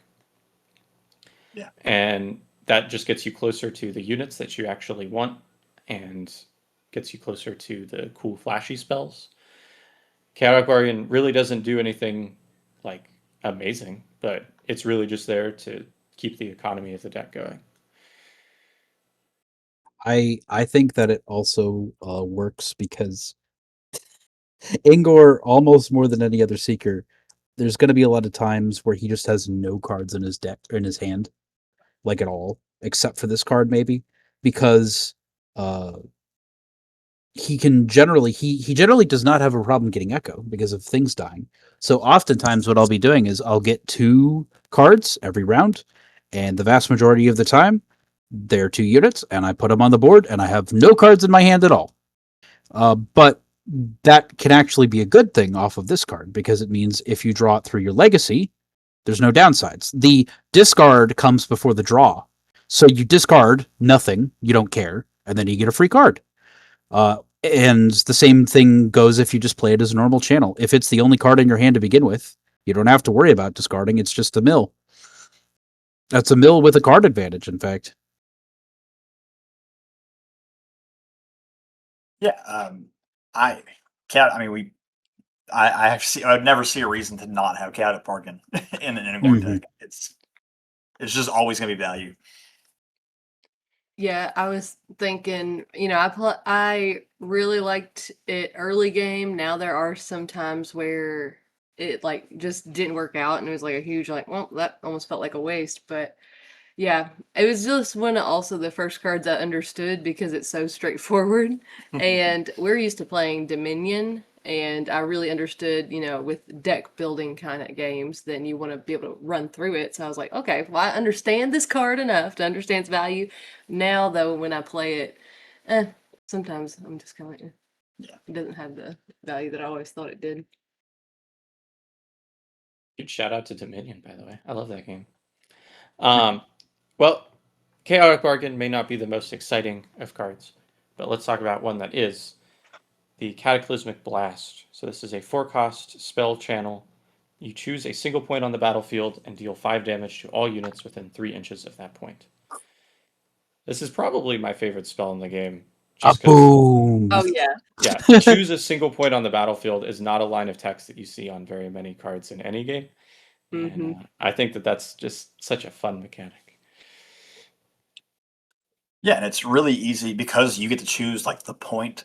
It's really easy to avoid hitting your own units with it. So many like area of effect damage spells in games like this they're not this like free form where you get to really control exactly where it's going to go. So it's always, I mean, it's always good. Yeah, this one, especially, we've got we also have kind of a steady day of the week that we go to our local game store and play. And so it's been really funny when this gets brought out with a new player because it's just shock and awe. Like, yep, that's what it can do. Yep, take the damage. It is, of course, heartbreaking when you draw this card and you don't have the echo for it. You just got to grind it up like anything else. Mm-hmm. But that's Yeah. the life you choose with Ingor. But this card is really phenomenal against any deck that plays a lot of units and wants to huddle them together, which, as it stands currently in the meta, is like a lot of decks. It's like half So, of them. Mhm. yeah, like I've noticed that. Sigarith, Londriel, Polynor, all of these just want to have a bunch of dudes in a pile, whether that be for protection or for your like prey or whatever. And so, turns out when you have a card that can do a bunch of damage to everything in a little space like that, it's pretty phenomenal. For my pick of unique card, I chose the Choice of Brutality. And the obvious choice was to let them go first. Either they take Cataclysmic Blast or Unmake, and then I pick the other one. But everybody knows how good Unmake is, so I elected for the third unique card that I play, which is the Choice of Brutality. So, this is a spell channel. Look at the top 2 cards of your deck. Add 1 to your hand and banish the other. Deal damage to an enemy equal to the cost of the banish card. The very best thing that I've ever had this do was, like, I saw 2 Flesh Rippers, and it's like, okay, I'm going to deal 6 damage and then draw a card. And I was standing on Starcast Halls, so it's 2 Echo to do that. But most of the time, you're going to be like spending 2 or 3, and then you're dealing somewhere in the realm of 2 to 3 damage, and you're drawing a card. Which, even if it was just that 2 Echo to draw a card, I would still play it. But the fact that you're getting extra damage on there that can hit anything no matter where its range is, or like no matter where it's sitting, is pretty critical. Yeah, a lot of the time, if your opponent shifts away and they're trying to like run a unit off or something, or I don't know, there's just so much utility on being able to have a damage dealing spell like this that doesn't really count as a card in your hand. And then when you flip it off the top, you're also super happy. Yeah, it being it's really cheap for direct damage. So Yep. The only downside really is that it's Ingor, so there's a lot of chances. It's like, oh, it's two cost cards. Have fun with your 2 damage. But Yeah. for what it is, it's still pretty dang good. We don't have to go over them in detail, but I'd just like to say you guys are all wrong. Just completely, wretchedly, horrifically wrong. the best 3 cards are, of course, the no, I can't remember her fucking name. The lady who commands people. Spirit Shaman. Spirit Shaman? Shaman. Yeah. Best 3 cards are, of course, Spirit Shaman, Drown in Oblivion, and Thrice Murdered. Well, I did say that Spirit Shaman was probably the best basic unit. And She's so good. Drown in Oblivion seems This is my like... first time seeing this card. It's a Swift. I played Yeah, it. it's not really something that I want. I like, we talked about it in the Vorndal episode, how good it can be. But like, that's a complete whiff off the top. Yeah. I I don't know if I like it with Igor. I run this in my Morita deck. Yeah. I mean, I like Spirit Shamans. I have them out every game. Yeah, They're yeah, very important, Yeah, but so I don't know. For a fun little list, I had another pick. Well, I was like, we had to They're pick. not as fun. We wouldn't pick those spirits on over the board. Yeah, you only get one choice, and sometimes it's better to talk about the fun cards. As for Thrice Murdered, though, I mean, obviously this card is very strong. I actually cut it out of my deck. It's kind of been relegated to the sideboard, and I'm really not sure what I sideboarded in for. Every time that I drew this card, I bid it, and I never, like, there was never a time where I wanted to play it instead of just other units. I don't know. Like, obviously, it's very powerful. It's very difficult to kill. Does a lot of damage. But, like, this is a deck where my main priority is getting as many action points on the table as possible. And Thrice Murdered just doesn't really help with that. Yeah, it comes back kind of the similar to, like, what, do you deploy Ingor or do you just deploy everything else in your hand? She's just kind of an upgraded Ingor as far as I'm concerned. Like, you draw this card and you're like, oh, I'm doing this instead of my late game Ingor. Oh, yeah. And just having an occasional bid spike, I think, is fun. Because your opponents can often be lulled into a false sense of, oh, it's going to be another 2 or 3. And you're like, nope, 8, mine now. Yeah, especially on like that turn 2 or turn 3 when it's like, is this the go turn? And it's like, maybe not. Maybe they're bluffing on the bid.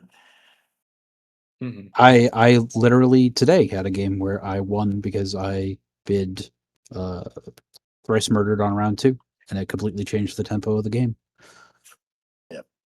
I don't usually have anything that flies, so I do not. There's only a few units in the game. Yeah. Well, I have that whatever the card it is with the big dragon. The Raptor Beast. I don't know the names of these things. Yeah. Blood Blood Feast Feast Raptor. Yeah. Well, Well, we ended up taking that one out. Yeah, because I was like, because again, I just used it for bidding. Very expensive. Ends up just being a bid card. Yeah. Before we move on to talking about some relics, I'm going to put you guys on the spot. What are some cards that you feel are terrible? Just not worth a slot in the deck at all. For Ingor? Yeah. Oh, there's so many. We've really thinned out most, like, 7 or 8 or more cost cards. Mm-hmm. Just kind of like for what we just kind of were saying, it ends up being a situation where it's, do you deploy like a Blood Frenzy Berserker for 7, or do you deploy 2 boars and a Spirit Shaman? Like, you go for quantity over quality with Ingor.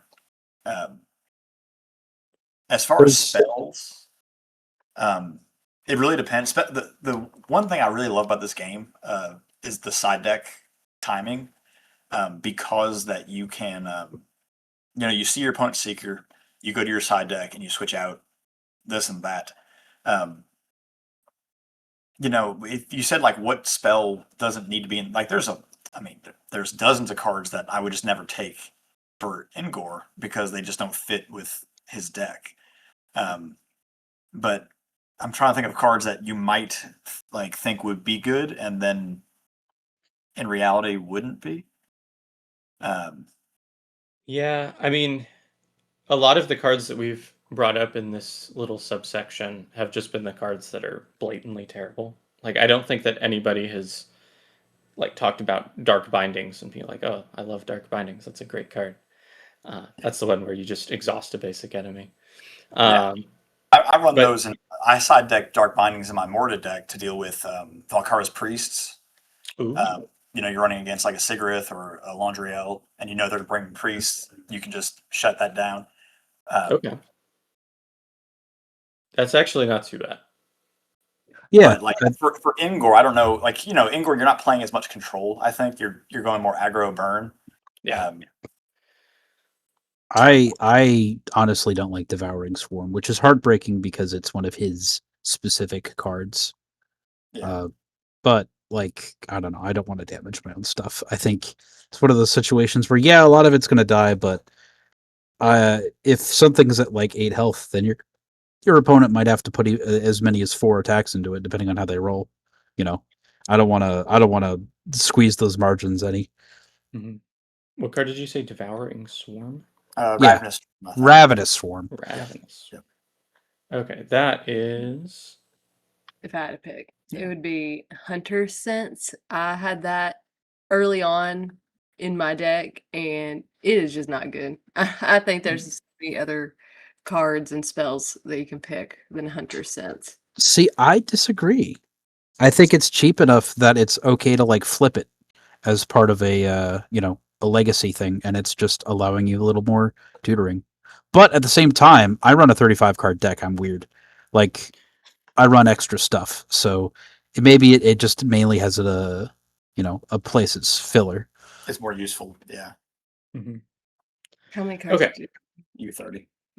30's probably like standardly like the strongest, but I don't know. I like playing 35. It's more fun for me personally. I will say, I've only come close to completely decking out once. And I've played quite a bit of Ingor at this point. And there was only one game where I had 0 cards in deck, and I won. Where, like, if we had gone to one more round, I would have just immediately lost from drawing 0 cards left in deck. Wow. But that's only ever happened once. And I think if you play 35 cards, you never have that fear. Yeah. But that is the small downside of chucking half your deck into your discard It's pile. just we're burning it as fast as possible. Yeah.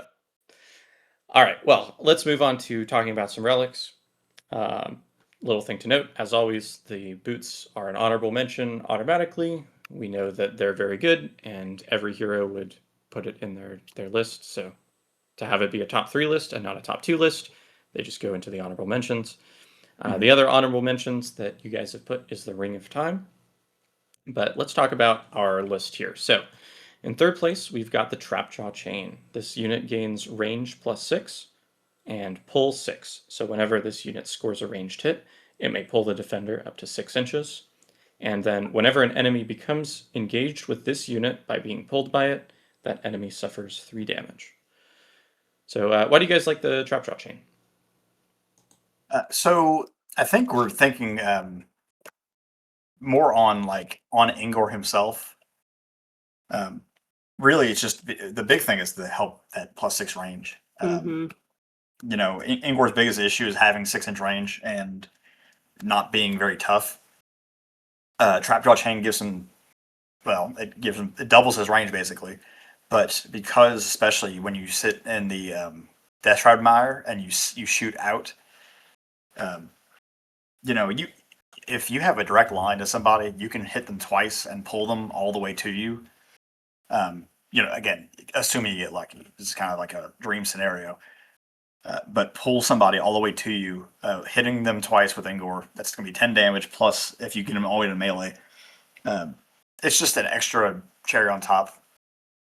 Anything with any of the cards that do the push, knockback, anything that can move your opponent's units is pretty useful. It's really flexible, and especially in a game when you are trying to set up and stage, being able to influence your opponent's position is just it's very what's the right word I'm looking for? It's very valuable sometimes. Yeah, I agree. I think the range is the constant, like positive. Now the pull thing really is in the dream world, scenario. is that you would be against someone who is doing the let's clump everything together and whatever damage it is that your seeker, whoever takes, you have these minions that take it.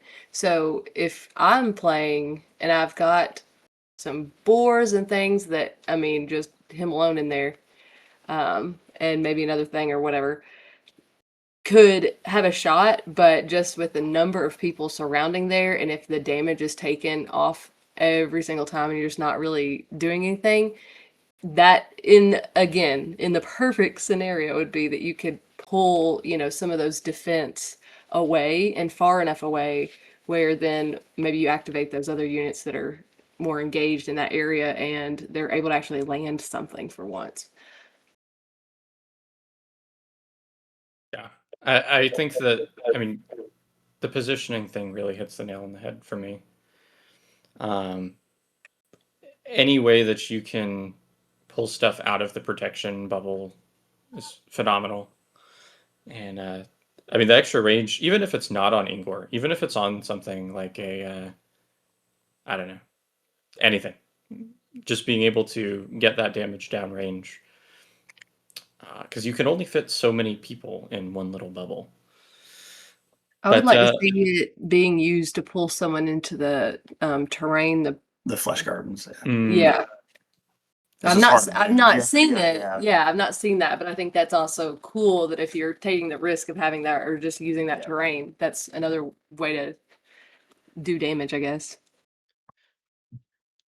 Well, moving on, we've got the, in second place, the Veil Piercer. So this unit gains range +3 and range expert 2. This unit gains +2 power on ranged attacks. While tracing line of sight during a ranged attack, ignore the obscuring terrain ability. I assume this is another good choice to slap on Ingor, bring him up to speed. Yep. Yeah, especially with Essence Binder, being able to up the damage a little bit, up the range. Having especially because we bring like Deathstride Mire typically, if you're bringing it yourself, it's going to be in the game. So that just makes Veil Piercer a little bit more valuable, knowing that you can kind of ignore when your opponent is taking advantage of that. Yeah, fair enough. But not much else to say. It's just a stat boost card. Yeah. And then finally, the Tempest Scepter. This unit gains range +6 and pinpoint. This unit can trace line of sight through other units. And then whenever this unit performs a ranged attack, it resolves a free ranged attack against each unit through which line of sight was traced. So this one, I think, again, we just put in a range boost is always good. And I think this is the way that if you wanted to use Ingor or anyone that you're shooting, right? If you shoot through boars, you can actually... Oh, yeah. You can shoot your own units, which is what I was begging for. If anyone is in the Malediction Reddit, there was somebody asking about that. That was me. Because I just thought, perfect. Ingor, these range things, the other ones, the Soul Whisperers, like that's the whole point, right? They sit back with range and sometimes maybe push, actively kill, do that one last damage that thing needs to blow it all up. And I thought that was kind of the intention, and then I was told that's not how it goes. So with this card, you can kind of do some of that. Yeah, I do think that, like, I don't know. I agree with all of your choices for them all being ranged, and I feel like there's kind of an interesting thing at play where it's like you'd think, oh well, you have so many disposable units. Why would you mind? Why would you care about a range? Wouldn't you want something like the Scythe or something that just runs them in? But being able to give an otherwise disposable unit a ranged attack, like even just giving like a Dead at Arms, it's like, oh, this particular Dead at Arms can stand back at 6 inches and do exactly what he was going to do. But now you have to go up and fight him. And there are Deadeye Archers in my deck, and they're excellent for this sort of thing. Their stats are very unassuming, but if you can get a relic on them, they become a lot scarier, especially with the shamans to order them around. So yeah, I would agree. I think ranged it's one of those things where just looking at Ingor's kit, you're like, well, outside of Ingor himself, I don't really get it. But if you dig a little deeper, you will see that I think range damage in a swarm deck as just like another completely different avenue that your opponent hadn't considered is like a really cool inclusion. Yep. Yeah. Definitely. And I agree as well. I mean, we're looking at a deck here where almost everything is going to die in a couple of hits. And so having 10 mastery stapled to that unit is usually a downside, more than, you're getting value out of the actual power of the relic. So especially when, it's a ranged effect that allows you to keep it in the back, you're getting the value out of the relic without putting that mastery in danger. And so, I mean, I kind of feel like just about every relic is relatively even. Like, there are some that I'll prioritize others, but usually it's situational, and usually it's just kind of like, okay, this is the best of the four options, and I'm going to stick it on my guy. But I mean, these, I have found myself taking them, more than others, just to have them off on the side, so that way their activation can't just be like, well, I hit you twice and then the relic's contested again. Yep. Mm. Yeah, I- like Ingor's. Sorry, go ahead. I was gonna best to say if we were ready. I wanted to just mention Ring of Time as a kind of Yeah, go for it. runner up. One of the reasons I think Ring of Time works really well with Ingor is because of the legacy. You're constantly flipping top deck cards. So more so than in other Seeker decks, Ingor is going to have a pretty hefty discard pile. Mm-hmm. And so maybe you don't have the Echo for that spell right now, but you can just discard it, get 2 Echo, and then Ring of Time it. Oh, that's a good point. You could discard it if you need the dosh, and then you can still get the benefit.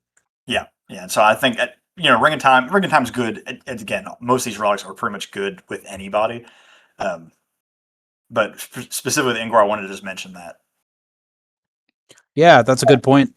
I do think Ring of Time, speaking as somebody who loves Polynor, I think Ring of Time is almost just like tied for best, in my opinion. Like, it's so good. And even in Seekers, you wouldn't think would get a ton of value out of it. Just because it's not just your discard deck, it's your opponent's as well. Yeah, that's The the big possibilities thing. are endless. Yeah. Like, you're so happy whenever your opponent comes and wails on your Deaded Arms or whatever, you persist them, and then like they're a Vorendal or whatever, and you cast the healing spell from their own discard, and it's like, well, now you've got to do it again. Yeah. And that's just like the bare minimum of things that you can do. Utility. Yeah, exactly. Little toolbox. All right. Any final notes on relics or cards in deck or anything before we move on to some matchups? No, I think we've pretty much covered everything we could think of. Yeah. All right. Sweet. Well, speaking of matchups, our stats gremlin has included a little tidbit of knowledge. Ingor has the least amount of games played, only 6% of the meta share. So He's our we were underdog. talking a little bit about him being unpopular, but I didn't realize it was quite this unpopular. That's insane. Wow. Yeah. I really thought it would be Leanna. Sorry, what's that? Go ahead, repeat. I just said I thought it would be Leanna because we have all like played with her and not. Oh, he can't get it to work. I don't know. Yeah. I just thought she would be the more unpopular one. I think a lot of people Well, see that as a puzzle to solve right now. Yeah, I- and I think people are Yeah. people are excited about the red-blue color pairing as well. Yeah, especially with like the new things that have been teased. I think Leanna stocks are going to go way up, and I think some people are like trying to get in on the ground floor. I do think, unfortunately, Leanna is just a really cool model too. Mhm. Like, Yes. and Ingor is that delightful combination of like, he's not very flashy, he's very powerful, I think, but he's not very flashy. So people just see him and they're like, oh, I guess they might recognize his strength while still not being super interested in playing him. Tragically. Well, speaking of Leanna, there are 0 games of Ingor versus Leanna. But for the other Seekers, Ingor has a 100% win rate with his 1 game against Griza. Another 100% win rate against Auric, 75% win rate into Landriel, 66% win rate into Vorendal, and then another 66% into Thundersteps. That's kind of surprising to me, but we'll talk about that in a minute. Another surprising thing is a 33% win rate into Sigrith, and then a 28.6% win rate into Polynor, and 0% win rate with the one game into Morida. So for you guys, what matchups, your opponent flips their Seeker, you see their deck list. What are you like really excited to see? What are you less excited to see? And then maybe for those bad matchups, what are some sideboard cards that you bring in? I mean, I definitely don't like Morta and Polynor. I mean, those are the two. Anything that I've noticed is also spell heavy. I don't do as well with, so, and I don't know. I don't know if I have any games with Grieza or some of these others yet. Yeah, I have to play Grieza against you sometime. I know I don't mind to see like Auric or Sigrith or Landriel. Because I expect them to bunker and be a little slow, which gives me time to like start applying pressure. I don't. Yeah, honestly, I agree. Vorendal is also kind of in there where I expect to be able to overwhelm the fallen like swarm. Thundersteps is rough. Yeah, I Which agree. is canonical, you might say. He leaves. It is, yeah. Yeah. I think it's very, Yeah. fitting, very fitting that Thundersteps can apply pressure too quickly to Ingor. I agree, and I also agree with what you said about even hand. That's slow, so I feel like if I'm playing against someone with that, I'm like, oh, Yeah. I'm gonna, off, Yeah, no you pressure. get time. Yeah. Yeah, I feel very favored into all of the Order of the Shattered Throne Seekers right now. Like Auric and even to an extent Sigrith, you're definitely outnumbering them. I don't think I've played I haven't played a game into Grieza yet. And then Landriel, which every single episode that we've done, Landriel has been the worst matchup. This is one of the few Seekers that I actually feel very favored into. And I'll give you my little secret spice. So step one is take out all the spells. My entire sideboard is units, and most of them are like ranged units. And I take out all the spells. That's interesting. I never Yeah. thought about it like that. And so I played against Alan yesterday for the current online tournament. And I did end up leaving the chaotic bargain in. And because it's like, who's going to counterspell that? But by the end of the game, he had 4 cards left in his hand, and all of them were counterspells that were just sitting there doing absolutely nothing. Mm. And meanwhile, like I just had complete control over the board. The main, like the deck, the Landriel deck, doesn't play a whole lot of units anyway, so you're definitely out activating. I think by turn 2, I had 7 activations to his 2. And Excellent. so, I mean, I felt a little bit bad because unfortunately, the way that the game is, you've got to farm for the mastery differential. And so I was intentionally drawing out the game for a long time. I killed Landriel twice, and then I had all 4 relics. So it was like a 70 mastery differential game. That sounds insane. Yeah, and there aren't very many decks that can do that against Landriel. Right. Yeah. But I think that into like when I am playing Polynor, I am very worried when my opponent is Ingor, just because my Polynor deck doesn't play a whole lot of activations, and so you can end up in a similar thing. I do feel like as the Ingor player, I'm probably taking out the boars because you don't want to get like them shot across the board from a spell and then they just blow up in your face. Yeah. And then like Thundersteps, I'm really surprised is a 66% win rate It's only 3 games recorded so far, but he really feels like the worst of the worst because just the way that cleave, and if you give him the boots so he has hit and run, interacts, you yeah. really have to be super diligent about the way that you're placing your units. And if he has the boots, then it doesn't even matter how diligent you are because he's going to just run around and whack, whack, whack right down the line. Yeah. It's really rough. You guys have a few sideboard things.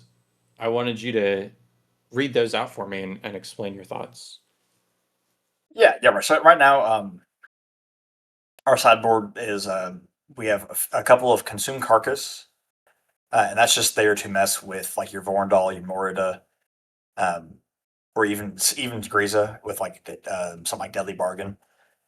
And it's just there to thin discard piles in case you see any of those fallen spells that they like to bring them back, especially Morda, which you just will overwhelm. And since we're playing a swarm deck, you don't want to be outswarmed. And so it's just a cheap easy spell. Nature's Wrath. I like to see that we sub that out when it's like Polynor or Laundriel, somebody that you're expecting. One, they're going to sit on Starcast Hulls or Asterian Pathways and and get ready to bundle up together so you can hit a lot of units with them. And two, something like Cataclysmic Blast is really, really good counterspell target. And so you sub that out and switch it with like Nature's Wrath. And then if they counterspell, you're not losing as much, especially off the Legacy Rip when you kind of don't. Maybe it's not the right time. You really don't want your Cataclysmic Blast top decking on turn 2 when you know Laundriel's sitting there with 8 Echo and a handful of cards. So just having kind of cheaper basic spells against these like blue decks that will just be ready to counterspell all of your top decking. And then kind of like I mentioned earlier, Dark Bindings. I like it's a good sideboard card. Against like order decks where they're bringing those Valkyra's priests, because even just turn 1, they bring a priest out, and you know that priest is about to make its echo up, and then some. You can immediately just go, I exhaust that priest, and now it's 4 dead echo sitting in your deployment zone. Yeah, I can see that as just you don't need to do a ton. You just need to do enough to kind of slow down their engine to the point where you can overwhelm them. That's pretty cool. Yep. And I'm a big fan of Nature's Wrath. I think, Ethan, you've talked about this card a little bit before, but just having it here in text in our little notes document, anyone with Starcast Halls, that makes perfect sense because that's really the terrain piece that people just kind of want to sit and camp on. I am, myself an abuser of the strategy. And so having Nature's Wrath there, it makes sense. Yep. It's not. I think there's a lot of stuff involved where it's like this card isn't good exactly, or rather, it's very situational. But I think they designed it from the ground up to be side deck. That's kind of why side deck is an inherent part of the game, so you can have these kind of counter strategies without it being, you don't. It's not as much of a crapshoot. Yep, I totally agree. All right, well, let's flip this discussion on its head, and we're going to talk about how to beat Ingor. So let's say that you've just moved to Kentucky, and you're one of those new players, or maybe an experienced player, that is ready for your first game on whatever night is the meetup night, and you've just gotten paired into Ingor. So what kind of strategies should people employ to help them against the Seeker?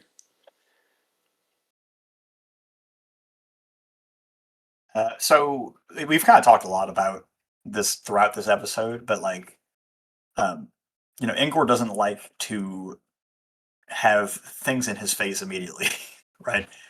He's a nerd. Yeah, any deck that can apply a lot of fast pressure, so that's going to be Thunder Steps, another Ingor deck, which is ironic. Ingor is a really good counter to Ingor, but even Griza can get across the board pretty quickly. Certain even like Polynor, the Spellbound Gargoyles, Morda with the Shades. Anybody who has access to these like really fast mobile units that can start pushing the pressure, and not allowing Ingor to kind of get to midboard, get to where he wants to sit. Yeah, and I would Yep. say we've mentioned it too a lot about, the whole, you have all these ways of exploding and impacting nearby things.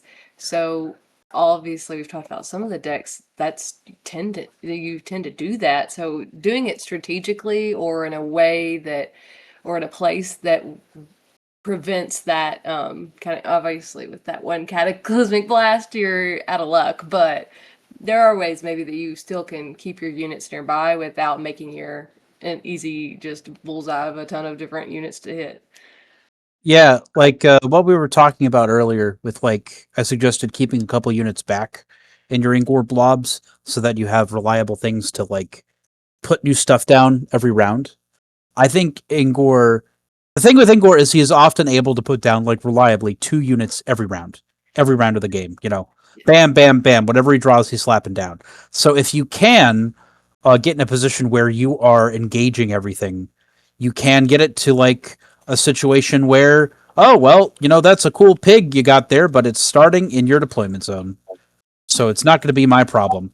Like this is kind of true for all Seeker matchups, but I think it's especially true for Ingor, who relies on his continuing like momentum from all the units he has. If you can make them deploy back, it'll really slow his roll. Yeah, definitely. Yep. Yeah. I think that like a couple of the main weaknesses when I'm playing the deck, the first one is very late game. You have a lot of echo, and like yes, you're going to be consistently drawing 2 cards and you can play both of those cards, but usually there will get to a point in the game where deploying like a Dead at Arms and a Stitched Corpse is not going to affect the game very much. Yeah. And so if you do have the ability to draw out the game, whether that be through like keeping your units alive or just efficiently, killing whatever the Ingor player is playing, and basically you can stabilize and then kind of turn the corner and take initiative in the game. Not like the actual initiative mechanic, but like you have more units than them or whatever it is. Yeah. Generally, AoE is very good against swarm decks. I think that activation control, because of like the way that I play Ingor and how important that is to my strategy, anything that can cheat on activation, like action point economy, is pretty critical. So there's a few ways that you can do that. The first is through abilities like dash, hit and run, and cleave that give you like actual, tangible, fake action points. Mhm. Things that your units are Real doing. fake action points. Yeah. Yeah, well, it's like actual things that they're doing that don't cost action points. Yeah, free attacks, free moves. Yeah. Right, exactly. And then the other way is through spells. And so if I'm a Polynor player, I'm wanting to use my spells as efficiently as possible to trade. Like, I want to get positive on activations as quickly as I can. So I'm killing the easiest things to kill as quickly as possible. There are some units that, as annoying as it is, you kind of just have to ignore. So, like, anything with persist, stitched corpse, I don't know. There's a couple others that are just like the flesh ripper, especially. The effort that you're putting into killing them, and you will kill them, is not going to put you at an action point positive state. And so you need to go for the things that are slightly easier to kill. Because the sooner you can take activations off the board, the better. And then finally, if you can use a ranged attack and blow up the pig in their face, then the Ingor player is very sad. Yep. Yeah, definitely. That's the Pick your biggest. battles. Sorry. Yeah, don't let Ingor pick the battle. Yep. Yeah. All right. Any final notes on Ingor or anything malediction related before we move into our final segment? Cool. All right. Oh, You go ahead. Oh, well, Nick wants me to mention that if you all come by and see us at Gen Con, I am actually going to be doing a cosplay of Ingor. Ooh. Now, I'm not a professional, and my goal was to try to not buy anything really for it. I'm a crafty gal, so I had a ton of stuff around the house, and so I don't know. I think it's turned out pretty cool. I honestly, I know we've kind of talked about, maybe his model or design isn't super cool to some. I love like that, just having the beads and this history of like where he's, maybe this royal family or this part of this like important folk, so he would have had all this stuff on him, and now he's kind of like just trudging through and looking a little more ragged. So Ooh. yeah, I've taken a lot of that of like, how can I incorporate the clear notes that this person was maybe from something like where you had the means, you had riches, you had ways to display them, right? But then now you're battle worn. And I also did an approach to the multi-arm thing. Now I don't have 5 arms, but I'll at least have 4. Because I just also might be helping Garrett with a booth, or, who knows what I'll get into. So I didn't want to have all this stuff flying around me, knocking into people. That's really cool. It's like a general who's been on campaign for too long, sort of deal, where it's like, oh yeah, this was a fancy outfit at one point, but Yeah. that's really cool. Well, yeah. I am a big fan of the Seeker. I know he's not super popular right now, but I hope that honestly, I hope it stays that way. I like playing the underdog.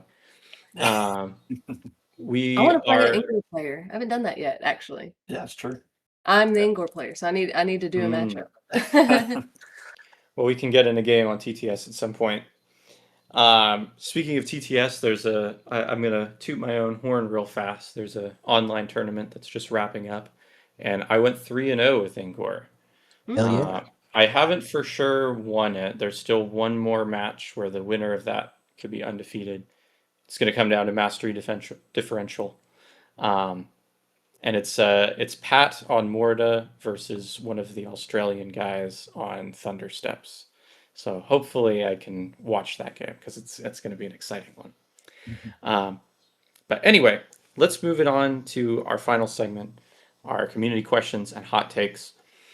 I've scoured the deepest, darkest depths of Reddit today, and I found a couple that I think are okay. So first one, peanut butter is overrated. Interesting. I mean, I could see that. Like if you're allergic to it, I could definitely see not really enjoying peanut butter. But I understand that from the perspective that it is ubiquitous. And I would also say, as somebody who had like issues being able to eat sugar when I was a kid, I got like real peanut butter. Like I didn't get Jif. I got the stuff that doesn't have any added sugar to it. It actually just tastes like, ground up smeared peanut butter, which I'll be honest, I still liked overall, but I don't know. It's kind of like cheese pizza in a way. It's like, I still like it, but I can see why somebody would just be kind of sick of it after a while. I think it is not overrated, and once you know all the different ways you can like use it in different cooking, I mean, I think it's great because you can put it into I call them like peanut butter jar noodles because that's what I do at the end of a jar. I have like it's like a Thai, I guess, kind of influence recipe that has you just make your noodles, and while they're hot, throw them with into the peanut butter jar with some of the other ingredients that make up the sauce essentially, and shake it up, and boom, now you're not even having to waste a dish. So and you can like dehydrate it, and it's great for camping. So I think maybe just people are so used to seeing it on peanut butter sandwiches or just basic stuff, but it's actually really interesting the ways that you can use it in the kitchen and different recipes. That's fair. I'm not much of a cook, I make some stir fry. That's about my only repertoire. So I will respect your credentials here. Okay. Well, speaking of cooking things, raw vegetables taste better than cooked vegetables. Depends on the vegetable. That really depends. Yeah. I can get down with some raw broccoli, honestly, if I'm in a feral mood. I was gonna say broccoli, carrots. I mean, Yeah, baby carrots. You can also cook carrots in a way that's like a nice, like really good, like bourbon glazed, like carrot. That's a different thing than just being like, I steamed some carrots. Shout out to my sister who like hates cooked carrots with a passion. She just hates the texture. Mm. They get nice and soft and mushy. Yeah, Yeah, I love it. It's cooked mushrooms for me. I will eat raw mushrooms. I enjoy them, but cooked mushrooms, it's just something about the slimy texture. Just makes me Yeah, want same. I to do it. I just don't like mushrooms at all. So That's totally Yeah, fair. really, I also don't, but cooked is especially horrendous, and he loves them on I pizza. love mushrooms on pizza, mushrooms on Ugh. pasta, mushrooms on a burger. I like raw or cooked. I love mushrooms. So. I forget who it was, but I heard mushrooms described one time as diet meat. And like the that's how I feel about them now. Do you guys remember when I forget what kind of mushroom it was, but there was like this fad that was like you just have instead of a steak, like some kind of Mhm. mushroom. Yeah, I remember that. My mom is like huge into mushrooms, and so she like goes on these foraging adventures to go and find mushrooms, which like go her, have your hobby. That's cool. Yeah. But we like my family did that stupid fad, and I will never like I don't know. It's just not it. I have no words, but it's not it. That's incredible. That's Yeah, we do have meatless Mondays around our house, but we have not done that because I don't think I could stand for it. Oh, no, yeah. that's gonna be a hard sell. All right, for our final hot take, this is one that we've kind of talked about a little bit already, but this is from our friend Previous Prime, who reached out on Discord. Ingor is the worst unit in most Ingor decks. And so I'm just going to straight up say that Ingor is the worst unit in like all Ingor decks because you're paying 10 Echo for 2 action points, whereas every other unit in the game is going to be much less than 10 Echo for the same number of action points. Yep. And I know I talked about the math earlier, but liking the math, but generally spending less money for the same exact number of action points is a trade that I am quite fond of. So, I will generally play Ingor on like the last turn of the game, and he'll like go and kill something with approximately 6 to 10 damage, and that's something that I'm very happy to do. Usually, that's when I have a surplus of action points already on the board, and I've got nothing else to spend my Echo on, and no cards in hand. So out comes Ingor. But generally, like he's never coming out early for me, and like there's always something that I'd rather be doing. But what about you guys? How do you feel? Well, I mean, unless you're putting Paxos Gorehorns in the deck. All right, listen. We can end it now. Get out of my podcast. Uh-huh. Oh. No, I think I largely agree. Largely because you're building the deck. Otherwise, you're choosing every other unit to put in your deck, and Ingor is not really a choice. He comes with the territory. I will say that I have like clinched a lot of games specifically because I had Ingor, but that's more because like he's a finisher and he's the seeker, and you can just plop him down and have a decently strong unit when you need it. So that's more just, any seeker could do this. I do think it's kind of like thematic. This game is more on the board game end, it's less simulation. But I do like the fact that this kind of like mixture of pampered and haggard jerk, I guess fail son would be a good word for it. Yes, exactly. Like I like that he considers all his like units tools, and then at the very end when most of the fighting's already done, he comes in and he's like, yes, another victory for Ingor. Like it feels a ludonarrative synchronicity, Yeah, no, I like that outlook on it.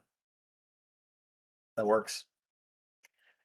Yeah, that's Oh, actually well, kind of the perfect way to view it. I really like that. Yeah. All right. Wow. Well, before we wrap up tonight, oh, sorry, were you going to say something? Oh, I was gonna start the. Yeah, you go ahead. Okay. Well, before we wrap it up, do you guys have any final shout outs or anything, tell us how to reach you if anyone wants to chat. Oh yeah, so not this week because we'll be in Gen Con, but if anybody who's listening is in the Central Kentucky area, I do host a Malediction at our local game store, at Good Coffee and Games, here in Lexington, Kentucky. We usually start about 6 o'clock and go until kind of everybody's done with their games, but we're trying to build the community here, and we'd love to have anybody in the area come and get to know us. I'm currently journeyman herald, and so I'm working on my events and getting myself to that true herald status. Nice. Sweet. Get in there and inflate his numbers. Yeah. Yeah, and if y'all come too, I mean, with Garrett also being a part of our local community, we also see new product drops and tests of things. So this is a really cool group, I think, to be a part of. Yeah. You get to see the game-breaking insanity a couple weeks early, maybe. Yeah, the story Garrett mentioned about those the refreshed and exhausted tokens was he showed up with like a dozen of them, and they all said readied and exhausted. And I said, I think this game uses refreshed. And he looked at me and he's like, "Are you serious?" I was like, Reprint. he's like, "Okay." He went home and fixed it, but it's like, yeah. All right. Well, with that being said, thank you for coming on. Yeah. Thank you for everybody having us. listening. This was great. Yeah, had a great time. Have fun at Gen Con. And Yeah, we hope we will. I'll be running Learn to Plays on Friday and Saturday at the Malediction booths. So Yeah. perfect. See if you can pick me up a couple of those the Everlasting Heart promos. yeah, I'll see what I get my Send 'em hands over. on. We'll see how many go around. All right. Well, thank you again for coming on. Thank you everybody for listening, and we'll catch you next time.